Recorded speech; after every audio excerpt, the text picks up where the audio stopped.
Welcome, ladies and gentlemen, boys and girls, to the celebration of all celebrations.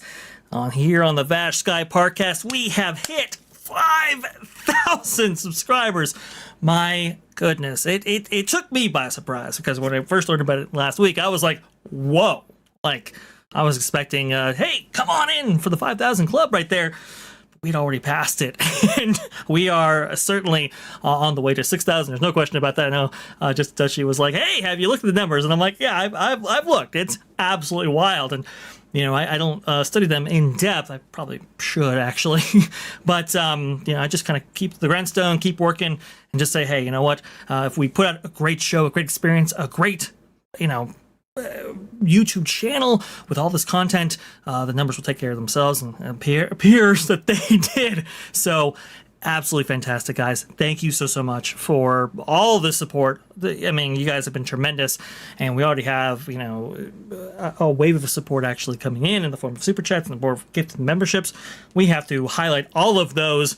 While doing that, we have to bring on some of our amazing guests who have actually been, you know, sitting in the background for a little while now. I told them, hey, look, listen, we don't quite know when that park place will conclude, so come on in and, you know, get some snacks from the green room right there.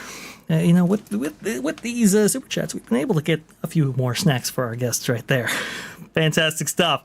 Let's go ahead and, let's see, how do I want to handle this? Yeah, let's go ahead and bring him on and celebrate together. How about that? We have the amazing producer extraordinaire, MJ, MagicalyMJ. Hello there. Are you there, ma'am? I'm here. Happy celebration. Congratulations, Vash. Thank you so much. Very much appreciate that. I mean, look, you were a big part of this, so thank you, MJ. That is awesome. We also have one of our very first guests who was ever on this program, that being Erika from Erika and Raph. And by the way, I believe you're in some new digs, if I'm not mistaken, right? Oh, you are muted. Oh, that's better. There you go. Love that. Sorry, can you repeat that? I missed it. Oh yeah, you were one of our very first guests that we ever had on the Vash Sky ParkCast. Yeah. Very much appreciate you coming on in, and I think you're in some new digs, if I'm not mistaken, right? Yeah, we just moved from Germany to El Paso, Texas, and we've been getting settled in. I've got my setup in my closet for now until our furniture gets here from Germany, and then I can start weeding through boxes, nesting the house, and really getting my studio set up. But I'm here, and congratulations, 5,000, and quickly going into 6 from what we've been hearing. Yeah, we're getting there. It's taking me by surprise. I'm like, okay, we have to celebrate 5,000 now because it'll be out of date soon. It'll be to 10 at this rate, just a few weeks, you'll be up to like 10,000 probably. I'm going to predict that. I'm going to say that. Mm-hmm. Oh, that's a little ambitious. No, but hey, predict away. If in fact it happens in a couple of weeks, like I said, it would all be because of you guys in the chat right there. Absolutely fantastic stuff. Thank you so much, that Park Place crew coming on in here after having that wonderful redirect. We also have one of our other very first panelists that we ever had on this channel. It is the one, the only Ron from Follow the Bradley's Fun. Hello there, Ron. Welcome on in. Me? Who? Me? That's right, Ron. It is you, good sir. Thank you so much for coming on in and celebrating with us. This is a fantastic time, I will say. Absolutely. Wouldn't miss it for the world. 5,000. Congratulations. And you deserve every bit of it, Vash. Mm-hmm. Yeah, absolutely.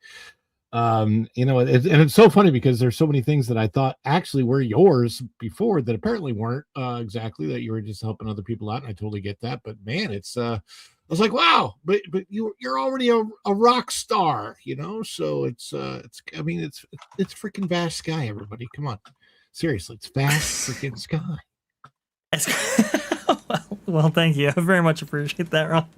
It has taken me by surprise. There's no question about it. I mean, the level of support from everybody out there has absolutely been tremendous. And Ron's a big part of this. Erika's a big part of this. Also, too, MJ as well, of course. But also Tom's a big part of this as well, who has decided to stop on by. That's Tom F., our mod extraordinaire. Hello there, Tom.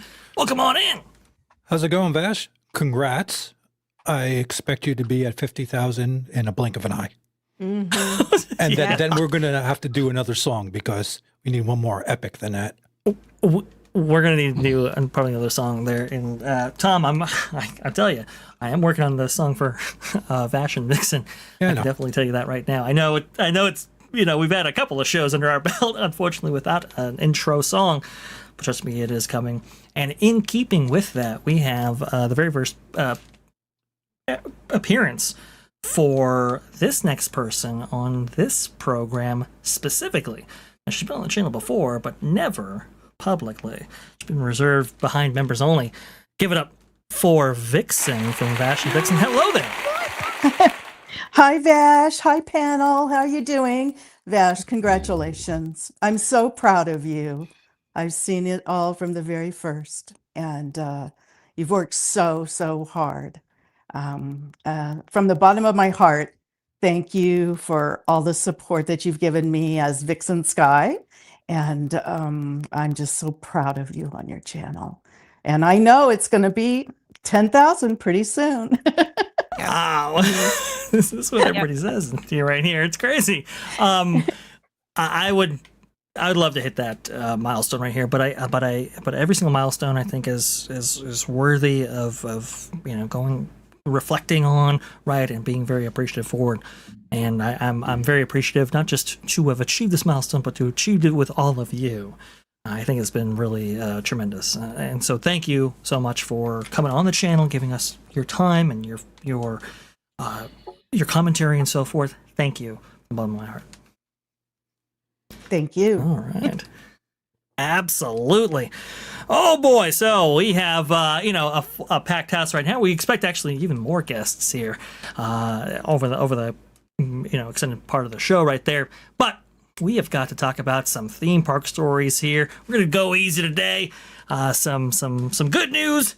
Mostly, I think, along with it's like, what's going on right there? How much is Bob Iger getting paid? It is crazy. We have all those stories and more. First, we'll start off with Disneyland Resort dropping the 11 a.m. park hopping time in June. Guys, this is a big story right here because Walt Disney World, well, they dropped theirs in, I think 2024 right there. So all those years ago, but Disneyland, well, unfortunately for all those people who have bought park hopper tickets or maybe even have an annual pass, Magic Key, I guess, they've had to wait until that 11 a.m. start time to get over to their next park. Perhaps, maybe they wanted to go to Disneyland first. All that was booked out. You had to go to DCA first. Well, now that is changing. And apparently it's going to be changing on June 9th, so that if you have a park hopper at that time, you can come on in and be able to go to the park that you want to from jump. What do you guys think about this? I know a lot of you may have not been able to visit Disneyland, but maybe going back to your experiences over at Walt Disney World, what are you thinking about all of that? It's long past overdue for them to do this, and the next thing is drop reservations altogether for Magic Key pass holders, whatever coast you're on, whichever park you're going to. They're maybe called different things, but basically the APs. Yeah, it's Tom and I have talked about this extensively, to where the whole point of having an annual pass, and I think they actually kind of got sued over this, right? Where the whole point of buying an annual pass is so that you have access to the park whenever the park hours are open to the public guests, right? So in other words, I'm driving by, traffic's busy. God, I don't really want to feel like going home. Maybe I'll take my annual pass and drop into the park for dinner or breakfast or whatever may be the case. That's typically why locals especially, have annual passes. Now, I know there are different annual pass situations. Some people have APs that live out of state, whatever. But the vast majority of, Disneyland, I guess they're called, was it Magic Keys over there, Vash? Magic Keys. So the Magic Key holders at Disneyland want to be able to go at their convenience. Same for the annual pass holders at Walt Disney World. Of course, they used to have, what did they call it? The Golden Pass? I can't remember what they called it, but there was that pass that actually, for the domestic parks, got you into all the domestic parks. I think it was the passport or the Premier Pass, something like that. Yeah, I've this is funny. I've seen one only one time in my life. Have I actually seen it? And it was handed to me by none other than basketball legend Brooks Lopez when I was serving him dinner as a cast member. I think it was back in 2019. Brooks, like, somebody had to point out to me. They're like, "Hey, Ron, I think you're serving Brooks Lopez." I'm like, "Who the heck is Brooks Lopez?" He's like, "He's an NBA star, dude." I'm like, "Oh, okay, great." Anyway, apparently the Lopez brothers, I think he has a twin brother. They both play for the NBA, and they're both huge Disney fans. And he's like, "Do I get a discount with this?" It was pretty funny. It was yeah. Hey. Okay, good, Tom. Yep, exactly. It was fun. No, a lot of people love going to the parks, like you said, for breakfast and so forth. And well, I know for brunch, maybe at somewhere like Lamplight Lounge at DCA, for example, there's a very strict time period in which you can actually indulge in that brunch offering right there. And so you had to be very aware in advance that you're going to be selecting DCA as your starting park, because otherwise you just didn't get access to that brunch offering. And again, it only occurs on like Fridays, Saturdays, and Sundays, I do believe. And so, in the length of your vacation, maybe you miss out because, dang it, I couldn't actually get the reservation for DCA, or I just forgot to make it. So to be able to bring this out, and honestly, the other thing too, surrounding this whole thing that I want to go ahead and touch on, and absolutely we'll go with Katir guys' support right there. I jumped the gun a little bit because I love talking about this stuff. You know that I love talking about this stuff, but don't worry, we will honor everybody who has decided to support us directly right here. The park hopping promise was provided by Thomas Muslim when he was still the park president of Disneyland. And when he was elevated in that position, it was like, okay, well, what happens to all these promises that were made under his tenure? Well, apparently they are sticking with that. It looks like, what is it, Jill Estorino, I believe is her name there, that works at, that is overseeing the Disneyland Resort right now. It looks like they are sticking with the fundamentals that were left behind by Thomas Muslim. And I think that that is a really, really good thing, because there were other promises that were provided by Thomas Muslim and others there that looked like the Disneyland Resort was heading in the right direction. So to stick with this, to keep this on, I think is good. Not so good they got rid of like the spin function over there at Roger Rabbit's Correcting Spin. I don't think that's good, but this, I think, is worthwhile. Juliet, though, coming on in here, gifting, what is it, 5 British pounds sterling. Thank you so much for that, and thank you for modding for us as well. Evening Vash Sky ParkCast and Skyliners, 5,000 subs. Here's to 10,000. I do agree with you. That would be really, really cool to get to that unbelievable number right there. Fantastic indeed. Let's see right here. Let me go ahead and rearrange some people so that we can go ahead and get everybody on screen right here. We also have a huge moment with Just Dutchy gifting 20 Vash Sky ParkCast memberships. That is absolutely amazing. Thank you so much. That is fantastic. Really, really great. We have Crass Socks there. James McDaniel, Hungry Bear. That's cool. 100 Battles. Alodia Lozano, I do believe. We have Josh Childress, Helen Tuma, Super Dave. Hey, that's pretty cool. Spider RC, Big Ol' Micah, Jay Quat, I do believe. Gene Sunny, Viston Sullers, Vinton Sullers. There you go. Jeff Duker and Pastor of Muppets. Hey, that's pretty cool right there. Brady Bratt, Pastor of Muppets. Great to see that you actually got a membership on behalf of Just a Dutchy. Rudio, that's cool right there. Say hello to Rudio. He goes back to the OG55 days. Randall Stevenson, Eddie Palliman, and Palamo, I do believe. And then Jaco. Yes, I do believe that was all. Sorry.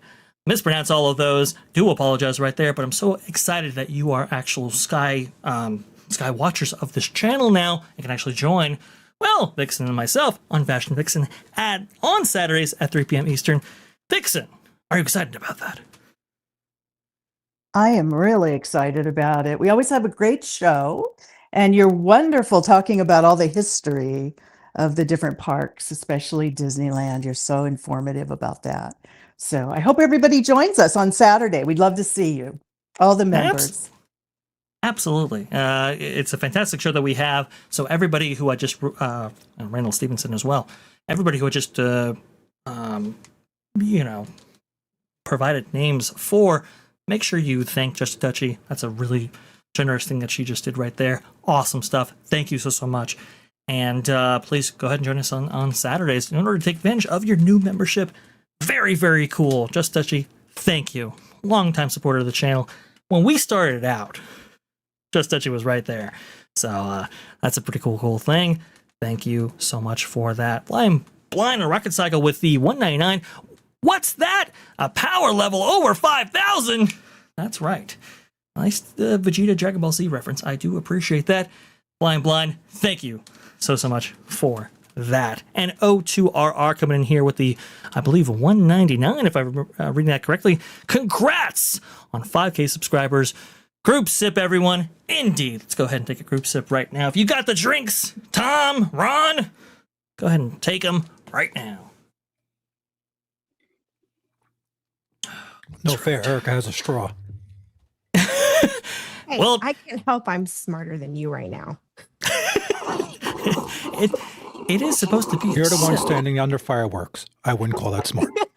Oh, that don't stand under fireworks, people. That's not good right there. O2RR, thank you so much for that. And Freedom Seeker member for 1 month. 1 month. Fantastic. Proud to be an early member. And here's a 10K.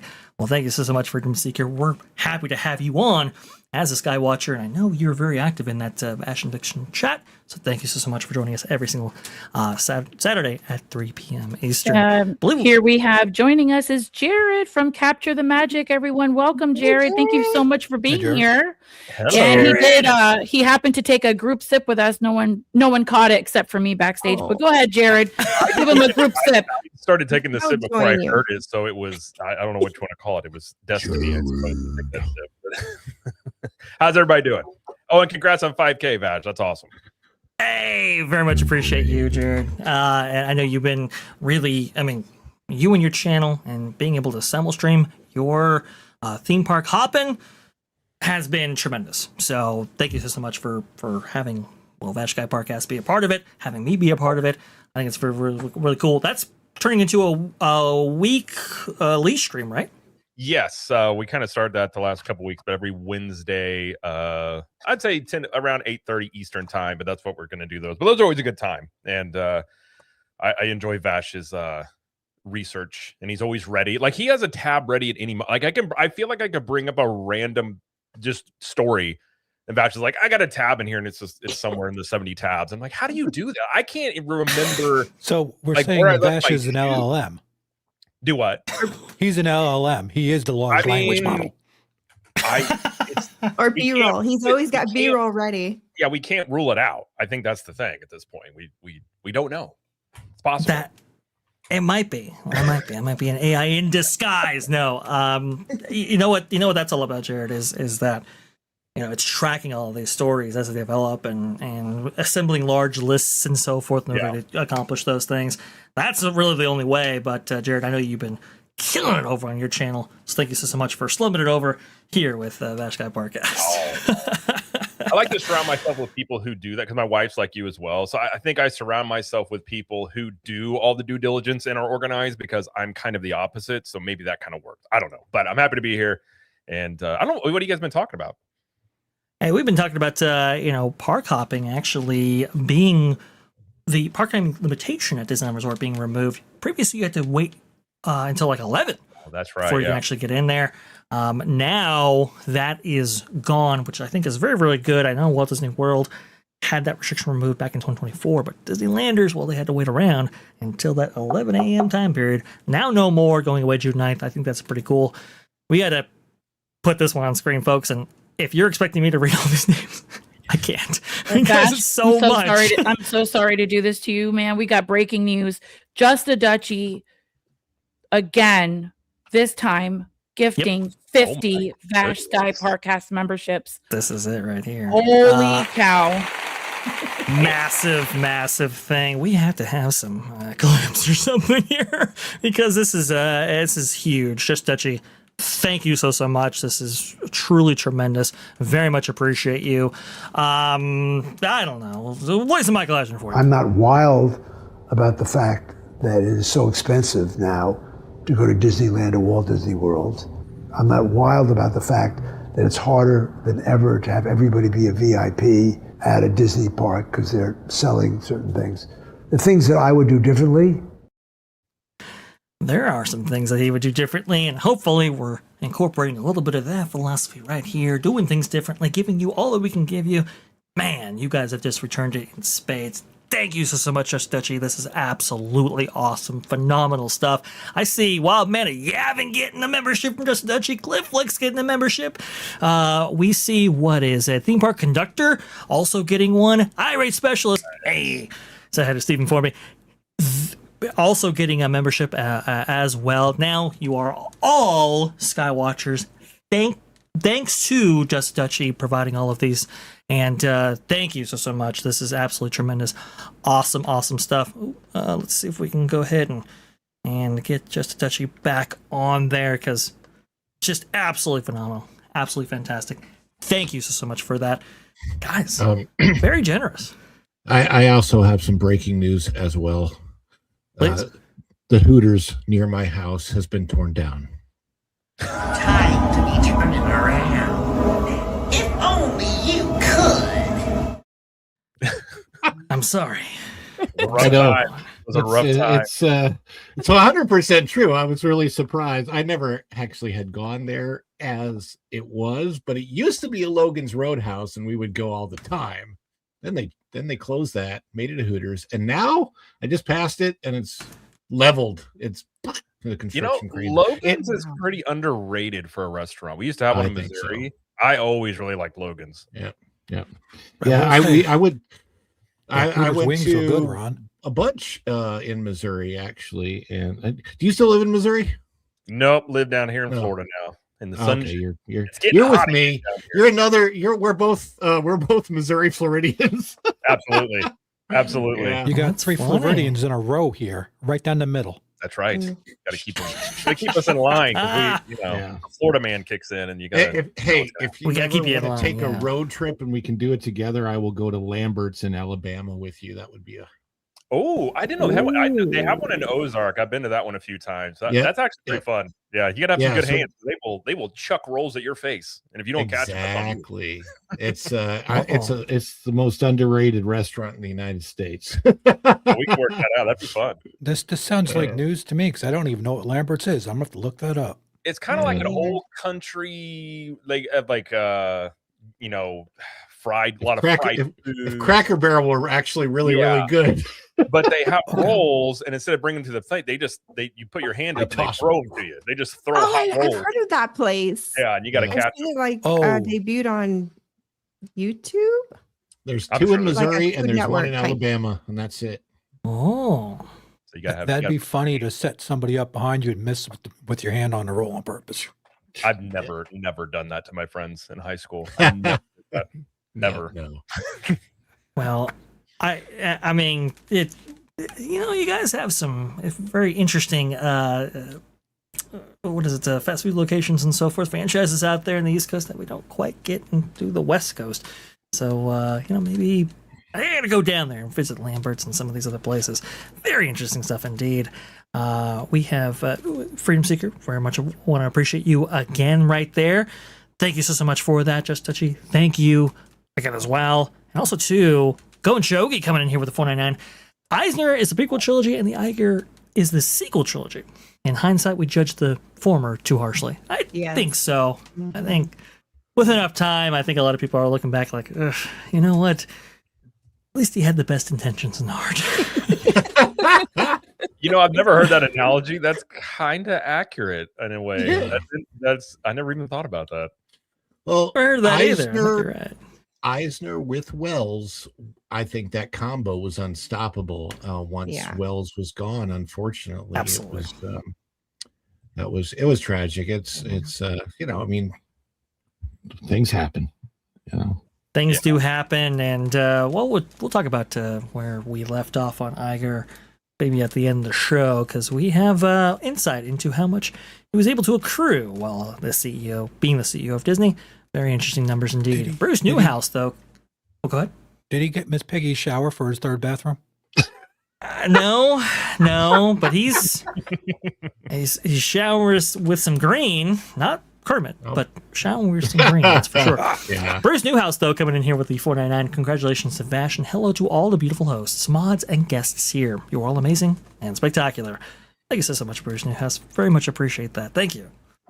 Awesome stuff. Man, you guys are unbelievably generous today. Thank you for that.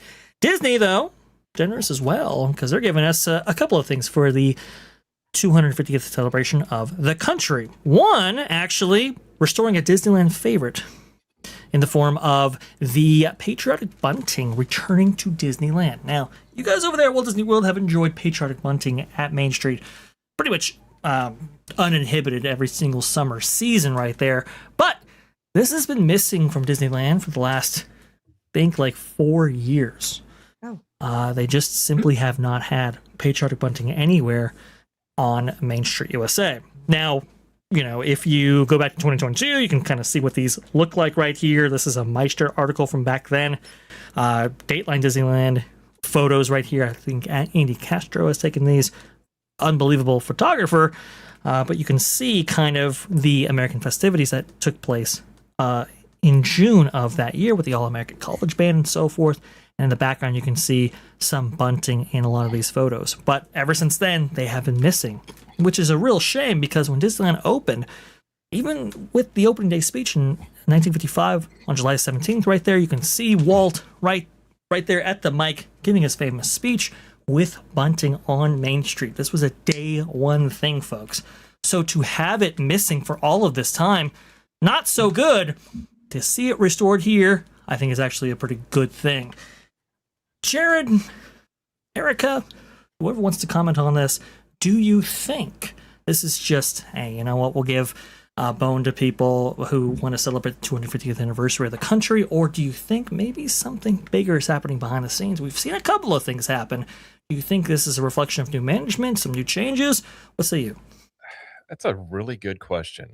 I think when you look at tomorrow, there's some things that you see that we won't have the full picture for a few years of what he's doing, but without Iger in the picture, you wonder if this was like, would this be any different? It's interesting to me they haven't had it for 4 years because you're right, they've had it at Disney World basically every 4th of July. So I don't know the reason. I think they would have gotten a lot of flack though for the 250th if they didn't do anything, and it could be that they just knew optically how bad that would look if they didn't at least acknowledge the 250th anniversary. Maybe That's a fair point. That's I not really thought about that, but I think you might be right. Erika, is there any hope for the company? Look, I'm not saying they had to go political one way or another, but just getting back to some tradition, I think would be a nice start. Do we see that at least here? I hope so. I think I'm hoping with tomorrow, having been in charge of the Florida parks, I would hope that there's a, I don't know, sense of patriotism with him and a sense of Disney history, harking back to Walt. And yeah, politics aside, you can be patriotic without being political. There's nothing wrong in, celebrating the country that you're a native to. We see it all around the world, regardless of what's going on internally or even externally from country to country. So I hope this is a new trend going back to yesteryear's Disney, traditions. I hope so. We need more old school Disney reflected in the parks than all this new modern stuff that Iger was really just aggressively pushing for. Yeah. And also I feel like the parks, and I've always felt like this, on the guest side of things. That's not necessarily what the cast members are supposed to represent a very particular thing, but the parks have always been welcoming to all guests regardless. And it's always been a place where, typically speaking, when I go in, I feel like as a guest, I get along with all other guests, and all divisiveness, politics, different ideologies, whatever, it all goes out the window, right? Because we're all there to enjoy what I mean, in a sense, what it means to be an American, which is freedom. Now, yeah, there's freedom in other countries, but what the United States did when it was founded, and the principles it was founded on, regardless of how much we're able to live by them or not, it doesn't really matter. You go in there, you see the red, white, and blue. I think of the different things that are done in the parks for America, the American Pavilion at Epcot, the Golden Dream. It's a place where hopefully all our divisions go to the side, and instead it's a place where we all come together and enjoy space, enjoy the rides, enjoy the ambiance, enjoy the food. And Walt Disney World, it's a place where the entire world comes together and enjoys that. And so I think it's great to see that. I hope it's not just for the semi-quincentennial. I would like to see a lot more of it. There's hopefully we'll see some of that bunting at Walt Disney World as well. I think so. I think the bunting on Main Street at Walt Disney World, I think it'll have to come back.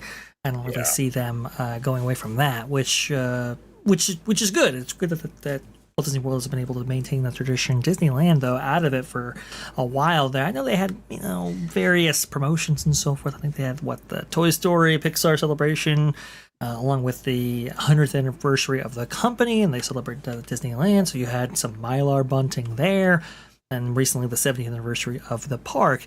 It's really good to get back, that Walt era tradition right there, like the Walt speech actually says. And the hard facts that have created America. that's emblazoned in brass right there, representing that speech. So very, very good, very, very positive things. Also, too, the company decided to go ahead and celebrate in multiple ways.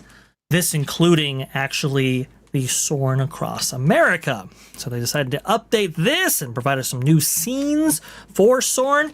See that right there from Drew the Disney Dude. Sam Eagle would approve of Soarin' Across America. They haven't put up all the decorations just yet, from what I've heard. This is probably the most prominent piece available to us in the Land Pavilion, which is very, very good. You can see that right there. Some bunting with that as well. But I thought it'd be kind of fun. I know we did this a little bit on That Park Place recently. I thought it would be kind of fun to go through this version of Soarin' with all of you here and see if we can actually get some opinions about all of these things. This POV provided by Drew Disney Dude. Definitely check his channel out right there, which he has some amazing POVs actually of all kinds of things over there on his YouTube channel. You can see here, it starts out with Captain Patrick, and we can hear a little bit of audio on this one anyway. Let's see if we can play that. I'd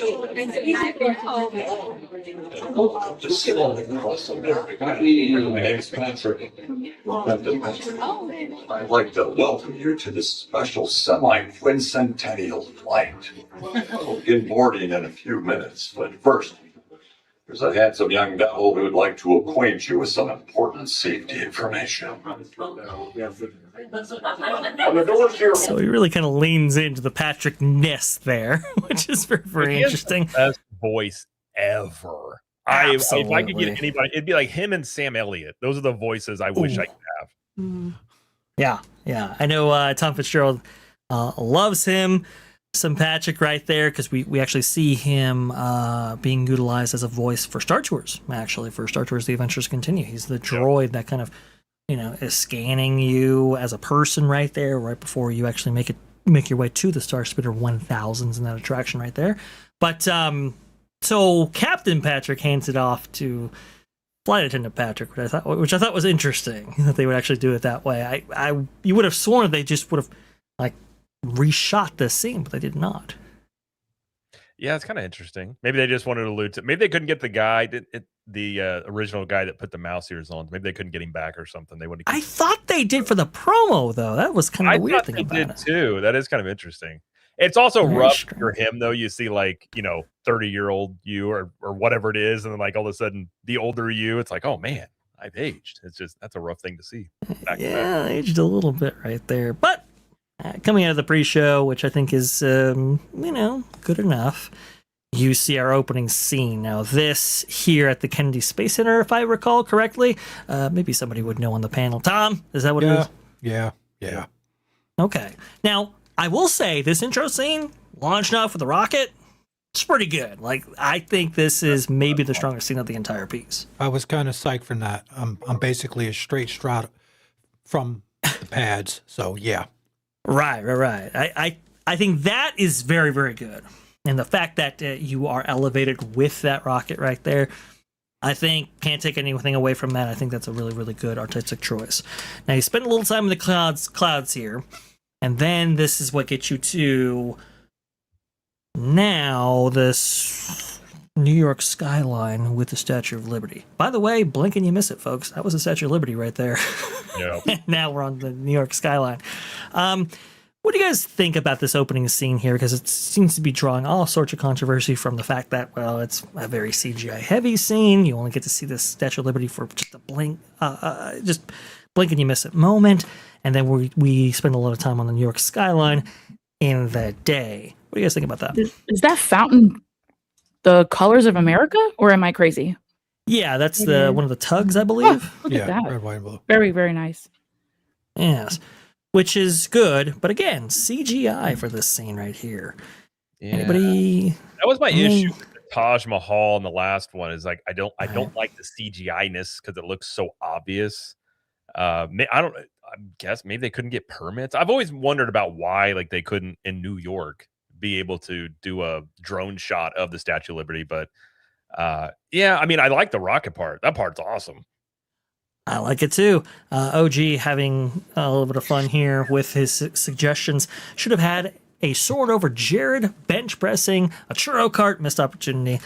I may try. Did they call you about that? Because that's a good idea. We couldn't work it out. I tried, and then that was a day late. You know, one of those things. I wasn't holding a churro cart for you, man. Can't do it. Yeah, exactly. We need to see the spotter. I wasn't union, so they wouldn't let me do it. That's what happened. Fair enough. A little disappointing that they started out with a CGI shot just off the bat right there. I can kind of get the Kennedy Space Center thing, but this a little bit disappointing. Now we are on the coast of New England, if I'm not mistaken. Here is where this scene is supposed to represent. If you look down there, you can actually see Aquaman and his dad standing. Oh no! Wait! That's DC. They would never do that. No, I don't think so. Okay, so is this CGI as well? I don't. Okay, so I've seen this in person. I've been on it. Okay, and I think that in this shot, I believe the shot is real with CGI elements, like maybe the bird that might be CGI. Right. There are several shots where it's like the New York thing is so obviously CGI that it's kind of the clouds look CGI to me, Ron. It takes you out of it real quick when you're on the New York side because the Statue of Liberty looks so cartoonish, right? It just looks way too cartoonish, unfortunately. And then you're like, oh wait, so is when you're watching it, like I was there flying over the Statue of Liberty, that's obviously like a cartoon, then you cannot help but think, wait, is this entire skyline CGI? And it makes you feel, now this doesn't, the launch actually felt very real, and I kind of think it is. I'm not sure how they would have done it, but if it is CGI, it's done really well. Versus not. And obviously the skyline is just also, but then you get to this and that feels real. Then the Everglades feels there's something off about it. So we'll get to the Everglades in just a second right here because I got a lot of issues with that one in particular. I think this one's okay. The transitions this is like you don't need them, but they have them now with obviously with Soarin' Around the World and now this. There's no good transitions in this. Bird. Okay. And now we get to Washington, D.C. This is weird. Okay, you can't really see it in this shot, but the Capitol is right below you. I thought it was weird how they focused on the lawn behind the Capitol and not on the Capitol itself. Like that's a little weird to me. Maybe I'm wrong. Yeah. Because you don't even see it. You'd think you'd like see it and like go over it or something. Yeah, that's kind of interesting choice. Isn't that weird? And again, this is a CGI shot as well, which okay, I can understand that you might have some restrictions filming in this area in particular. No question about that. Okay, I get that. But why not show us something like worth seeing? My mind just went to the strangest place seeing this. For some reason, in my head, I'm thinking, okay, now that I'm seeing this way, was Captain America jogging on the same day that Spider-Man went to? No, that was yeah, exactly. Yeah, because Captain America was jogging around that, and then later on, Spider-Man was also there. No, it's that's. I get my brain makes dumb connections. I apologize for interrupting the show. No. I get you. I hear you right there. Definitely evokes some classic imagery that we've seen in Disney films, like Marvel, for example. I don't know what. Maybe you do the state capitol. Okay. Maybe you do the Lincoln Memorial. That might be an interesting inclusion right here. I just think this shot in particular, I was like, oh, you have Washington, D.C., perfect inclusion here. But why this shot? Just couldn't really understand that one. It's just kind of a bizarre choice to me. Maybe I'm looking too far into this. And then we have the Lincoln Memorial. That's a good point. Right? I mean, especially because obviously... is it CGI? I'll be honest with you. When I was there, I was really checking this shot specifically for CGI, and it probably is because of regulations, being able to fly certain things. So it's not bad. It's not as bad as New York as far as the quality of it. But yeah, it is. It's strange. Do you remember this, Vash, when they announced this, that they said that there's actually going to be less CGI? They were toning that down because they knew the complaint about around the world. Yeah, instead there's more.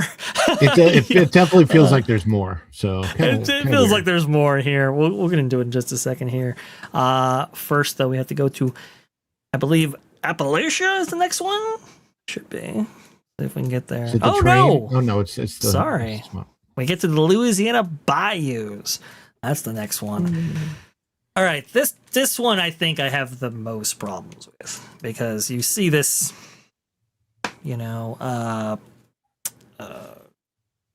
I guess boat. Airboat. Yeah, but Airboat. But obviously it's not a pontoon boat. It's Airboat. It's an airboat. Yeah, airboat. Okay. So you see this guy, and he's like, going around right here in order to add some kinetic energy to the scene. Fine. Totally CGI. Mm-hmm. And then you kind of, now we're coming out right here. The music also changes in order to reflect the setting, which is probably appropriate right here. But I thought this was a very weird inclusion. But the way they did it, it's without any kind of a transition that made sense from Washington D.C. to the Florida Everglades. right. The worst part of this is that bird that you just saw fly over comes back around and starts singing the scuttlebutt from Little Mermaid. It's the worst. Oh no! Aquafina can't get rid of her, son of a biscuit.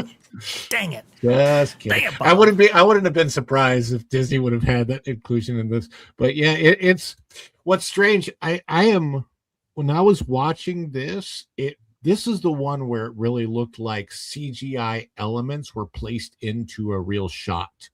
Yes. So they clearly had some. It's like maybe they did the shot and they were just going to show it as the nature, and somebody said, no, we need something more after we did the shot, and then they added that boat in because they felt they needed more. I don't know. And the bird as if that well. was The bird is thinking. also Yeah. CGI. It's like, and the other part of it is that you probably know they did the same thing with Soarin' Around the World. They tried to mimic the scenes that they originally shot for California. So the scene to scene thing. So this would have been, the one where you're coming into the river. I don't know what river that is in California. Mm-hmm. Yeah, I know what you're talking about. You come down, you get really close to the water. I love the shot. The biggest problem with it is if you've been on the ride before, then you can't help in your mind but make the comparisons and just go, my gosh, it's amazing to think that the one done 26 years ago is still so much superior to all this new stuff that they're doing now. Weird. So And strange. That's kind of I CGI still though nowadays. A lot of things. It's like I feel like the CGI in older movies right holds up a lot better than some of this new stuff. And I don't really understand if it's. You'd think you'd have better handle of CGI. It would actually go down in cost. But yeah, there's some of the newer movies as well. Like I feel like Jurassic Park CGI and all that stuff is. Yeah. Right. And then some Maybe maybe they're combining AI with CGI, and it's not a good combination. That's possible as well. I mean, there's something to be said about practical effects, Like, for example, like the new Mission Impossible, for example. Why do I get a visceral reaction from Tom Cruise on the end of that plane right there, right? Doing all those air acrobatics, like you can feel the tension there. Whereas if it was just a CG, shot, or maybe you had CG, creatures like Godzilla fighting King Kong, I feel nothing. Like, why is this?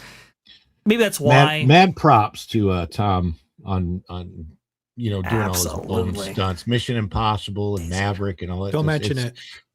Yeah. Yeah. Thanks, Tom. Very much appreciate that. That's Tom Cruise. I think yeah, that's right. Movie is going to be him doing some insane stunt that he just seemed to have a death wish on, and when that does happen, and he gets hurt, or I hope this doesn't happen, but God forbid something terrible happens on a stunt.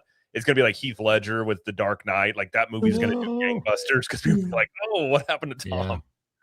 Oh yeah. Well, let's not hope for that. Well, you might be right, but at all, yeah. But it's crazy. But it makes me think, like, we have this TikTokification of some entertainment where it's like you always have to have something grabbing and holding your attention. And to me, I'd be totally fine with a little ride over a river. Like, I think that would be kind of nice, but I don't know. Maybe they just felt like they had to put a little bit more excitement into it or something. But the boat, from looking at it here, definitely looks very CGI compared to everything else in the scene.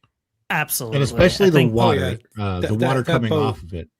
That boat looks total like it was done by AI and added in afterwards. Dude, it's floating on top of that water. It is not on that water. It is. It's just distracting. Oh, go ahead, please, Erika. Is that Florida or Louisiana? Someone was asking in chat. Okay, so it's listed on the sites that I looked this up on as Louisiana. Really? It could be the Everglades, but it's listed as Louisiana. Specifically, the Where's VR when you need them? Atchafalaya Basin, I do believe. Sorry, guys, if I butchered that, I really do apologize. But what they needed to scene was a guy from Louisiana that you can't understand him, and you'd be like, "Oh, that's Louisiana." Like, yeah, exactly. Yeah, we need that guy. We need that guy to do voiceover or something. I mean, is the guy's arms controlling that right there, holding nothing? Yep. Yeah. Oh, you might be right about that. Yeah, yeah, he's just not holding anything. Like, I hate to be obvious about this, but if it were real, what would happen to the camera? It would be splashed over. Water spots. That camera would have got the drone would have been screwed up from the wake of that fan blade. Those things are brutal. Question. Yeah, right. No question. Well, and that's the thing too. So if you compare it to Sword Over California, right? There's that shot of, I guess, a snow-capped mountain, and you're kind of going up it, and you have the skiers, obviously, the guy Biff's on it, that famous scene there. Yeah. But when the camera goes over, you actually see some shake, and it gives you that sense of real scale and verticality and everything else. Here, like I said, the loss of the water droplets, or even some turbulence as created by those fans right there, you would think that they'd be reflected in the camera. I think it's one of the reasons why this feels so fake. Yeah. Oh. Interesting. Vixen, I think you're here with us. Do you have any comment on Soarin' Over America so far? I agree with the panel. I do think they used a lot of CGI and AI with it. And I'm anxious for you to show the scene with all the cattle and get their take on that. We'll get to the cattle here. Just a moment. I know a little bit about that cattle stuff. It is a little bit about it. Appalachia is where we're heading to next right here. I think the shot is fine. The train is probably CGI. Yeah. There's no way you're getting that close. But I will tell you, okay. The person that I saw that with said, he said that Disney used to really, the Imagineers used to take their time. They really used to think about things. Even going back just to Soaring Around the World, they thought about how they were going to do transition. He said, especially if they did this with CGI, it would have been so much cooler. You could have taken it like it was a drone shot and gone through the train so that when the shot came out on the other side of the train, it was a different place. And I'm like, wow, that's a great idea. Great And idea.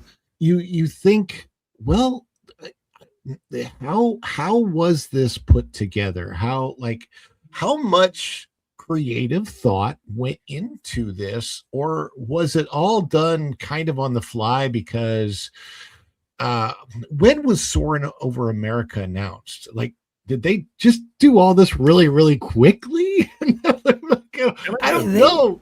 Late They last might year, have. I think, like last Yeah, fall or early winter. Ken Potrock was elevated in his position to handle the 250th, I think, in early 2025, if I'm not mistaken. And so, yeah, I mean, maybe it was a shortened time frame. I'll have to actually look that up, Ron, because I think you might have a point there. Jared, is that kind of what you're thinking? Is? Yeah, I mean, and it's also supposed to be a temporary show, so maybe they're thinking not the budget being too big. I kind of hope this version sticks around longer, but if it's supposed to be a shortened version, they didn't have a lot of lead up time to it. It may just been a budget thing where they just had a budget and they had to work within it. I don't know, but that's a good point.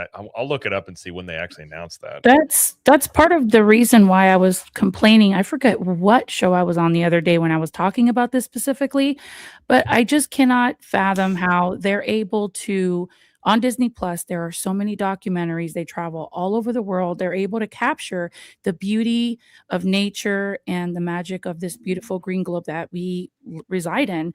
I just don't understand how in the last year or two, if they knew, hey, 2026 summer, we're going to celebrate America's 250th birthday.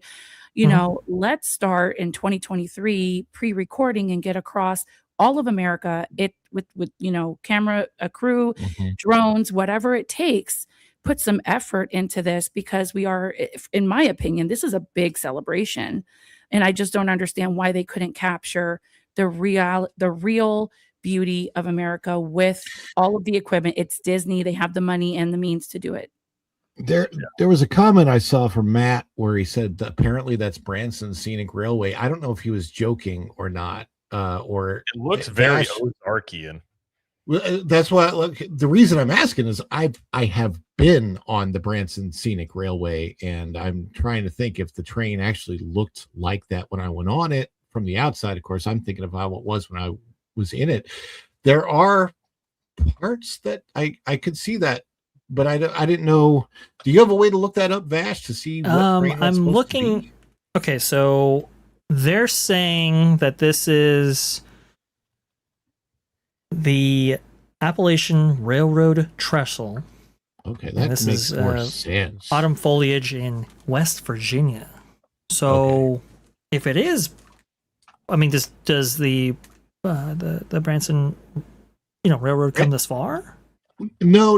Branson Scenic Railway, though, does go through the Ozarks, and in the fall, there are places in the Ozarks that do look remarkably like that. So it's okay. He might have just been joking, but it's just funny because it's like, wait, I've been on the Branson Scenic Railway. I don't remember it. And when I saw this, in my head, I'm thinking it does look to me more like Appalachia than the Ozarks. So I will say the rail of the Branson Scenic Railway does look very similar to this. But that's not what they're saying. They're saying West Virginia. So I don't know. It said that they announced Soarin' Across America October 20th of 2025.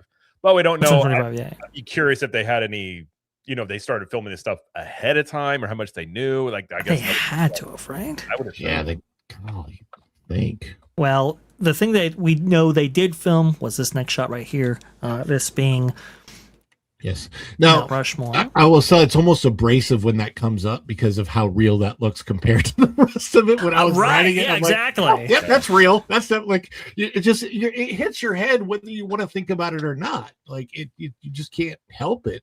Now, I will say this: I was sitting the very, very far left, pretty much as far left as you can go. I was on the top row, so I didn't have the feet in front of me, but.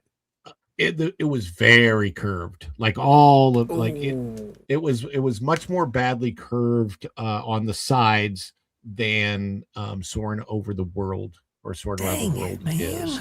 So Still didn't especially get that curvature thing right. Yeah, especially when you look down a little bit.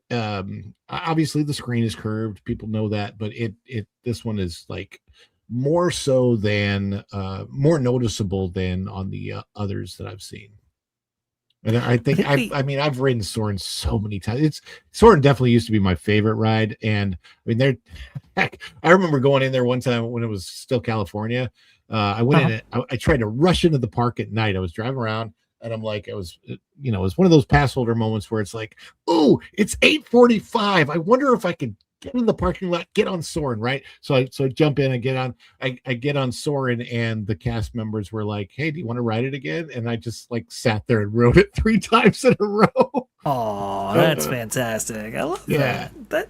That's good stuff. No, I love Soarin. I absolutely love Soarin, but I do think it's so funny. Like Soarin over California is still the best one in my opinion. It is because of how tangible it is. And even with it digitized now and upscaled, there still is a quality there that they haven't necessarily been able to match. I think one of the reasons why is maybe the transitions. So they have a lot of crossfades, which I think is better than Soarin around the world. But like you see right there, and we get to the famous cattle scene, which I know Vixen wants to go ahead and chime in on, very much so. But there's just some things that just aren't as impressive as what California was able to achieve. That was back in 2001. Vixen, cattle, Yes. you're up. Okay. That's a lot of Angus going there. And they even have the babies out with the larger cattle, which is odd. I think that they've added a little bit to this scene. It looks like it. Because I think we were saying this at the time when we were watching this together, that's a lot of cattle for just a couple of cowboys to be wrangling up there. Yeah, you'd need a couple of helicopters also over that cattle to wrangle those. Definitely. They initially filmed this right in front of the Gaylord Palms. That's it. I'm That's a just joke. saying Beyond Beef. That's a joke for anybody that drives to Disney World. And I got your Jared, joke, Ron, because we actually stayed there a few times. Yeah, Jared knows it because it's surrounded by it. It's so weird when you're driving into Disney World that way. Yeah, and you look over and you're like, oh, look, cows, and then you look to your left and like, oh, it's Walt Disney World. Yeah, it's exactly like his landmark. When he sees the Gaylord, he's like, okay, we're almost there. That is so funny. I didn't know there was a farm there. It's big. Or a ranch. Vash, what state did they say that this was in? Let's see. This is in cattle drive in the Great Plains, likely Montana or Wyoming. Oh, okay. So, am I the only person who's actually seen this in person on the panel? Yeah, I haven't seen it yet. We're seeing it in a week or two, I think. Spoiler alert. Spoiler alert. This is the stink scene. Okay. The only Schmelitzer that I noticed that was used in this show, and maybe it's just where I'm sitting, because you'll know if you go on Soarin different times, you either get it more or get it less, the Schmelitzer part of it.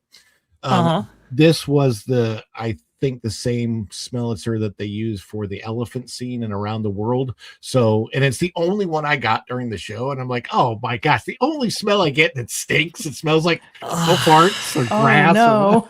You sure I it wasn't told the guy sitting Vixen, next to you? I said, if they do the smell scene here, man, I'm going to lose it. Yeah. It's that's like, bad. Oh, cow patties. That's lovely. Oh, sorry, Ron. You think they would have used at least grilled beef for you, Ron? And just terrible cut to a grill scene right after this. That'd be kind of fun. Oh, there you go. You're flying over a barbecue. Steakhouse 71 steak smell would have been great. A1 sauce. I don't know. Yeah. Oh man. Well, that takes us over to the Grand Canyon, which is an extended shot, which is very interesting. Now this one's interesting as well because it's like in the middle of the day. I thought a sunset shot would have been really, really cool here, but alas, they did not do that. And I do believe, Ron, could you tell whether or not this was really for a real shot or it looks CGI? real? Obviously the bird's CGI. That's fairly obvious, but the way the coloring the way the coloring is on this shot and the fact that it is during the middle of the day, I'm like, it's probably real, because if they would have gone CGI, they would have like done weird color corrections for sunset shots and all that's a kinds good of point. stuff. So it's They didn't put a shadow on that bird on the water either. Yeah, no shadow on the bird. A lot of people were making comments on And that. that would have you been know. gorgeous at sunset. Man, that's Yeah. I know, right? But the way they did, I mean, that it looks like a, plus it just has the visceral feeling of a drone shot. Like it looks like somebody was controlling a drone for the shot, you know.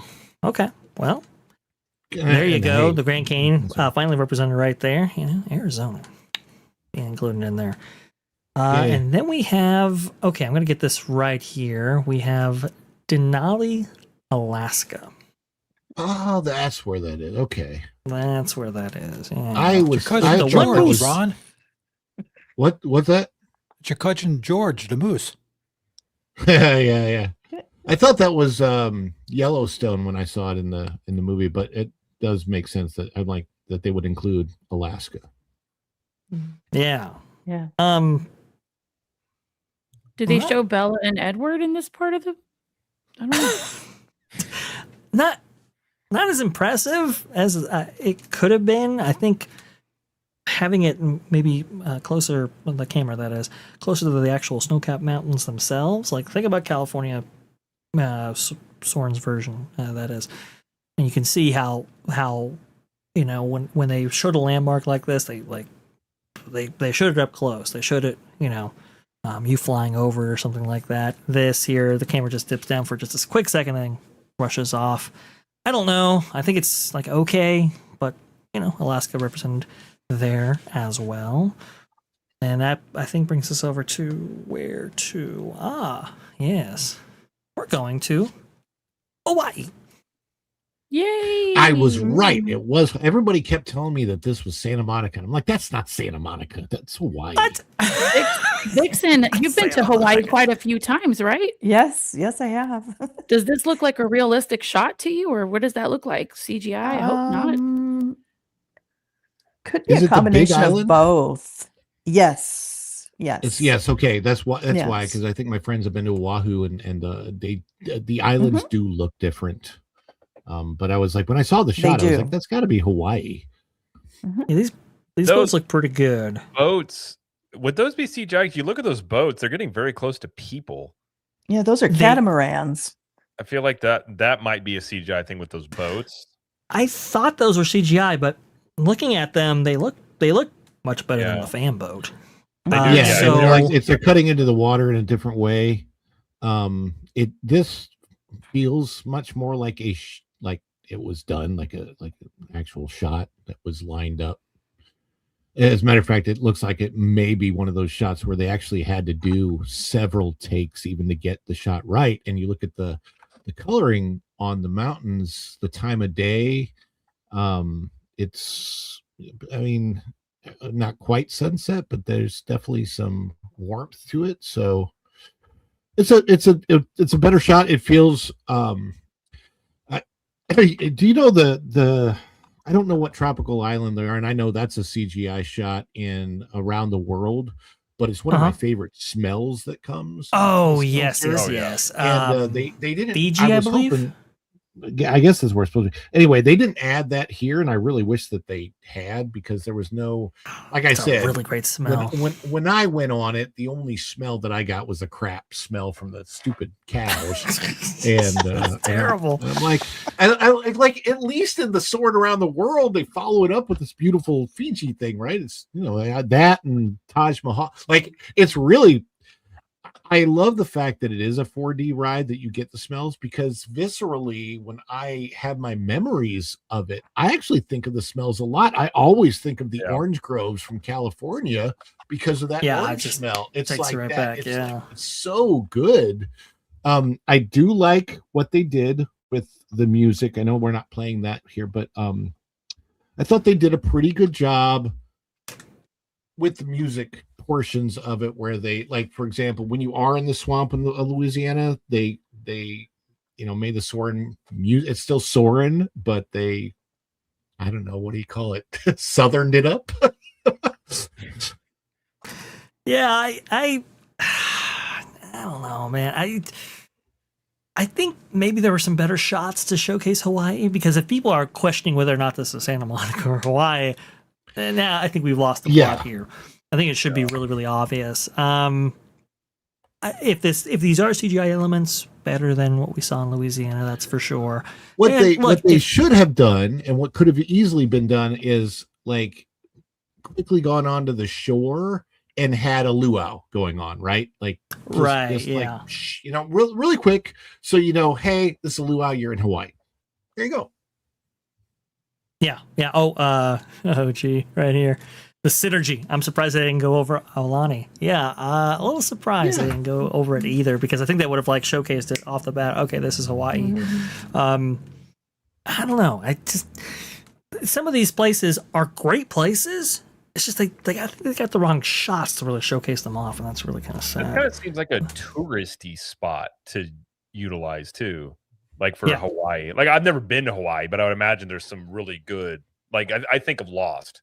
Like, a lot of Lost was filmed in Hawaii. Some beautiful areas that they have in those mountains and those islands. This one, with the hotel, it just seems very touristy, scenic compared to what you could have chosen for Hawaii. I agree, but there you go. That's our stop by Hawaii, and now we are back in LA, which, by the way, Soarin' over California featured LA as well. This different part of LA. Now looking over the Griffith Observatory right there, you can see this kind of depth of field shot right there, which I think is pretty decent.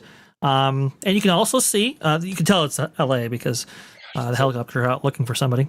So there you go. That's that. How much density is packed in one area. Crazy. There was a huge missed opportunity with this shot to just have like fill up the entire theater space with some smoke, so you get that smog feeling. Oh no! Yeah, they could have done that. Bruce Newhouse right there. Mm-hmm. I agree with that 100%. Pearl Harbor should have been pictured. Yeah. I think Vixen said that when we were watching this originally. Yes. That would have been nice. That would have been pretty cool. And again, Soarin' over California, you have that amazing San Diego shot with the you're taking off like an aircraft carrier, which is really, really cool. Could have been a great homage to that. Here, good shot. It's just, I think, Vixen, I think you made a great point. Maybe if not LA, maybe they should have showcased Vegas. Yeah, Vegas would have been fantastic, wouldn't it?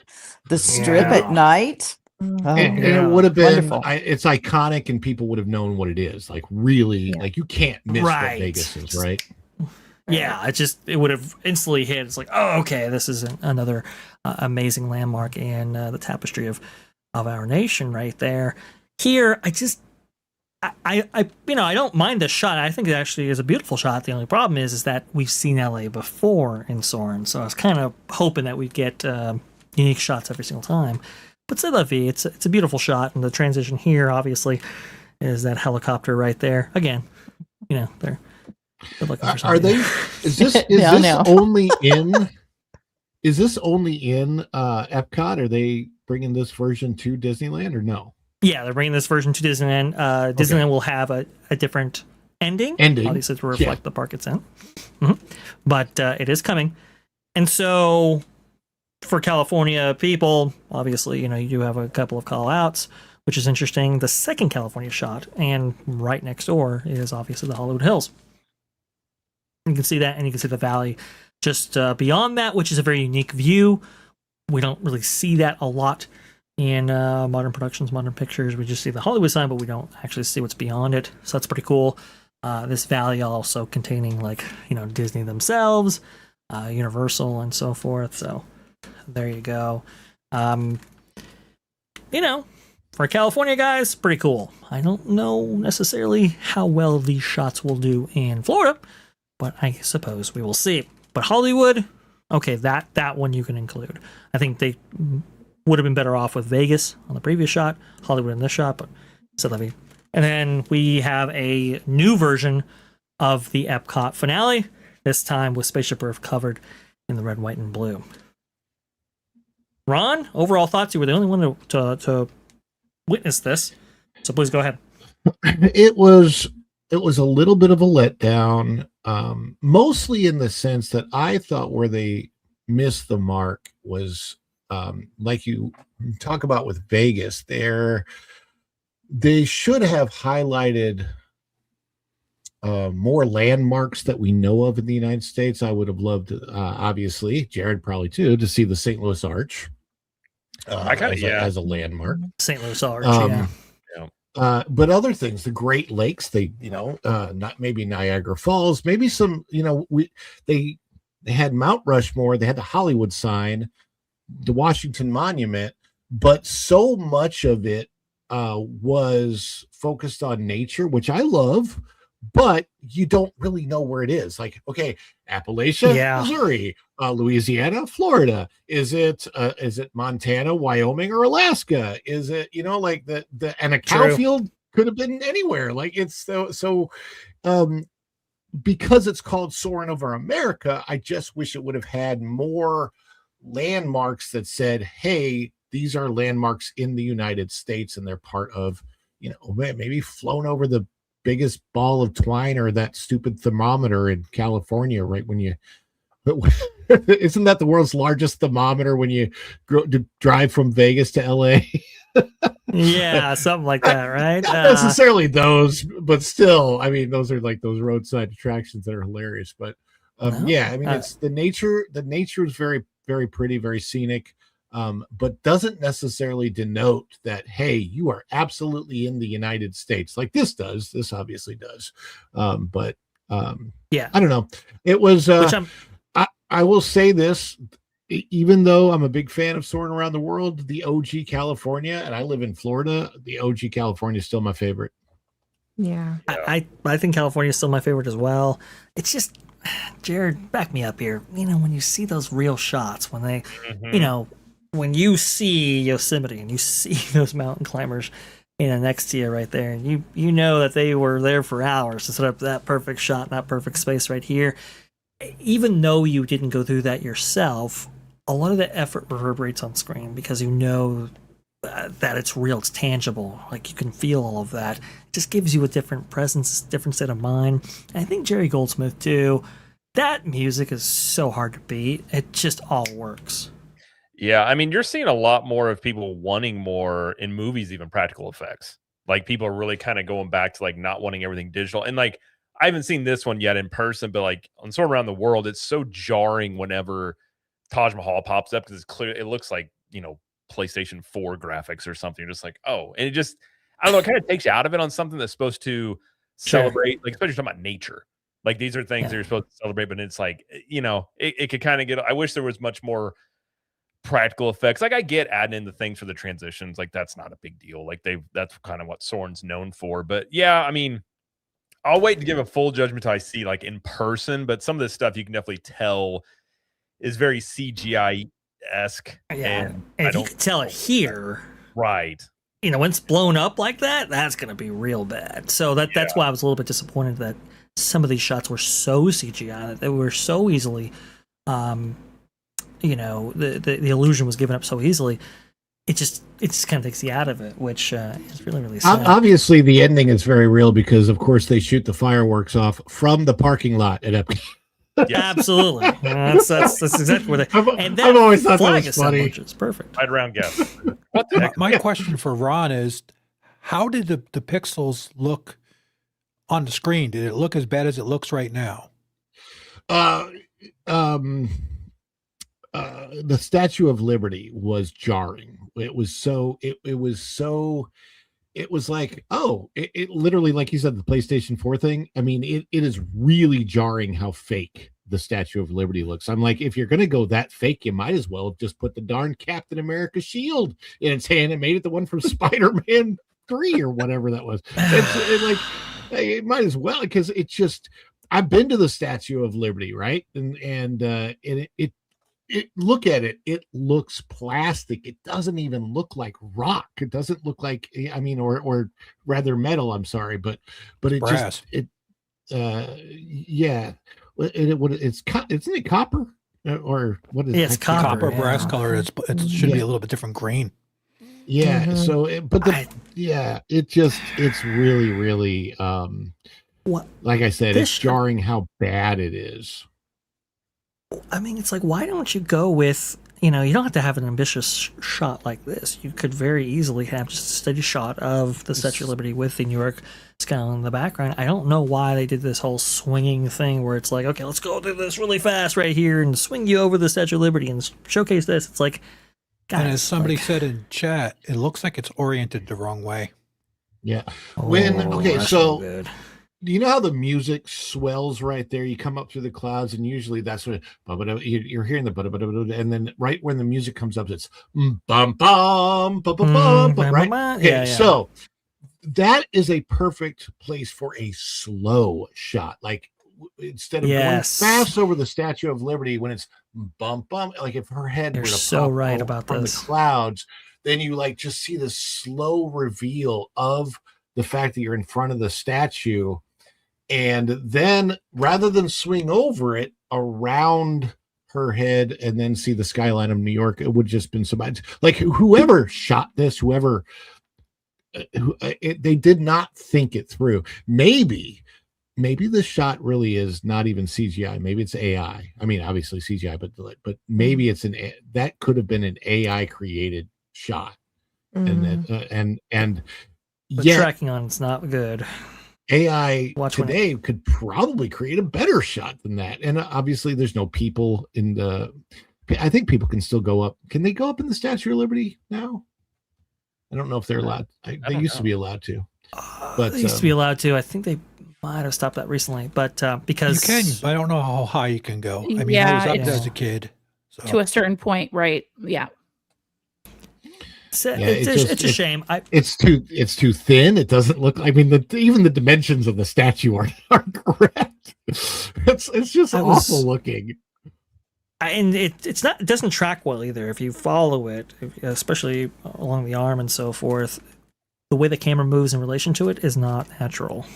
It's really weird. It's just a really bizarre shot. I get what they're trying to do with it. I understand that, but it's like, try harder, please. I know.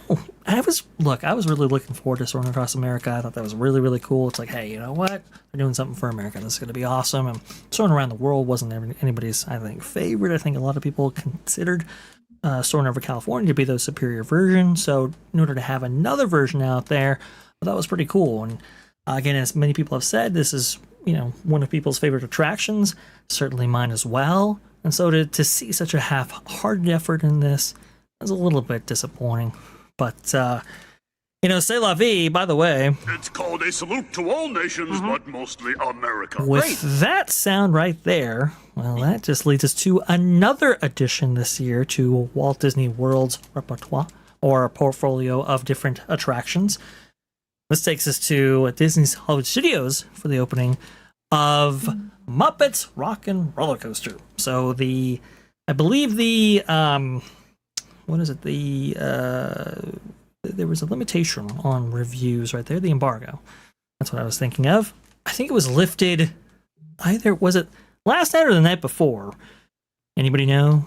I think Dan's Life in the Kingdom had it, and I think it got taken down. I'm thinking that was when he was talking about, so I don't know if it's still lifted or not. He was in chat. Right. I don't see him now.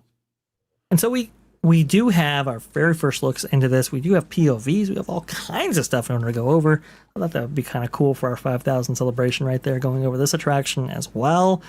It starts out pretty good. Now, the pre-show for this, I think, is the best part of this attraction, hands down. I think it starts off really, really strong. Obviously people loved the original Aerosmith version of it, but that pre-show, I mean, I don't think anybody was quite excited for it as much as, people were when this pre-show made its debut, over 25 years ago now. So to see it refreshed, I think is very much invited by the audience. But to see it refreshed with the Muppets, I think is pretty cool. This is True Disney Dude right here with this footage as well. Let's go ahead and listen to this one, because I think this pre-show, very, very good. It's worth giving its own shout out. Mayhem, we should really be heading to your concert. We're already very late. Whoa, look at all the looky-loos. Oh, hey, the VIP tour. Welcome, everyone. Let's have it in. Big fun. Wait, you have been at the studio this whole time? Oh, Kermit's voice. Oh, it's so bad, but we're just gonna have to deal with it. Ugh. Indeed, we've been rehearsing for the big show. We're at the big show, and you were due on stage hours ago. Hey, Scooter, why didn't you tell us we was late? But Gonzo. Great crowd. They love my stall tactic. They can't get enough. I'm going back in.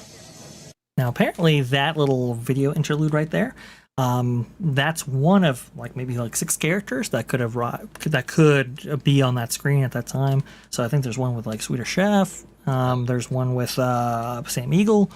So that's pretty cool that that's on a rotating thing in order to keep this fresh. But there you go. Here I come, girls. I don't know how much longer this crowd's gonna wait. Don't worry, Kermit. The Mayhem will be there. Good. Though I have no idea how.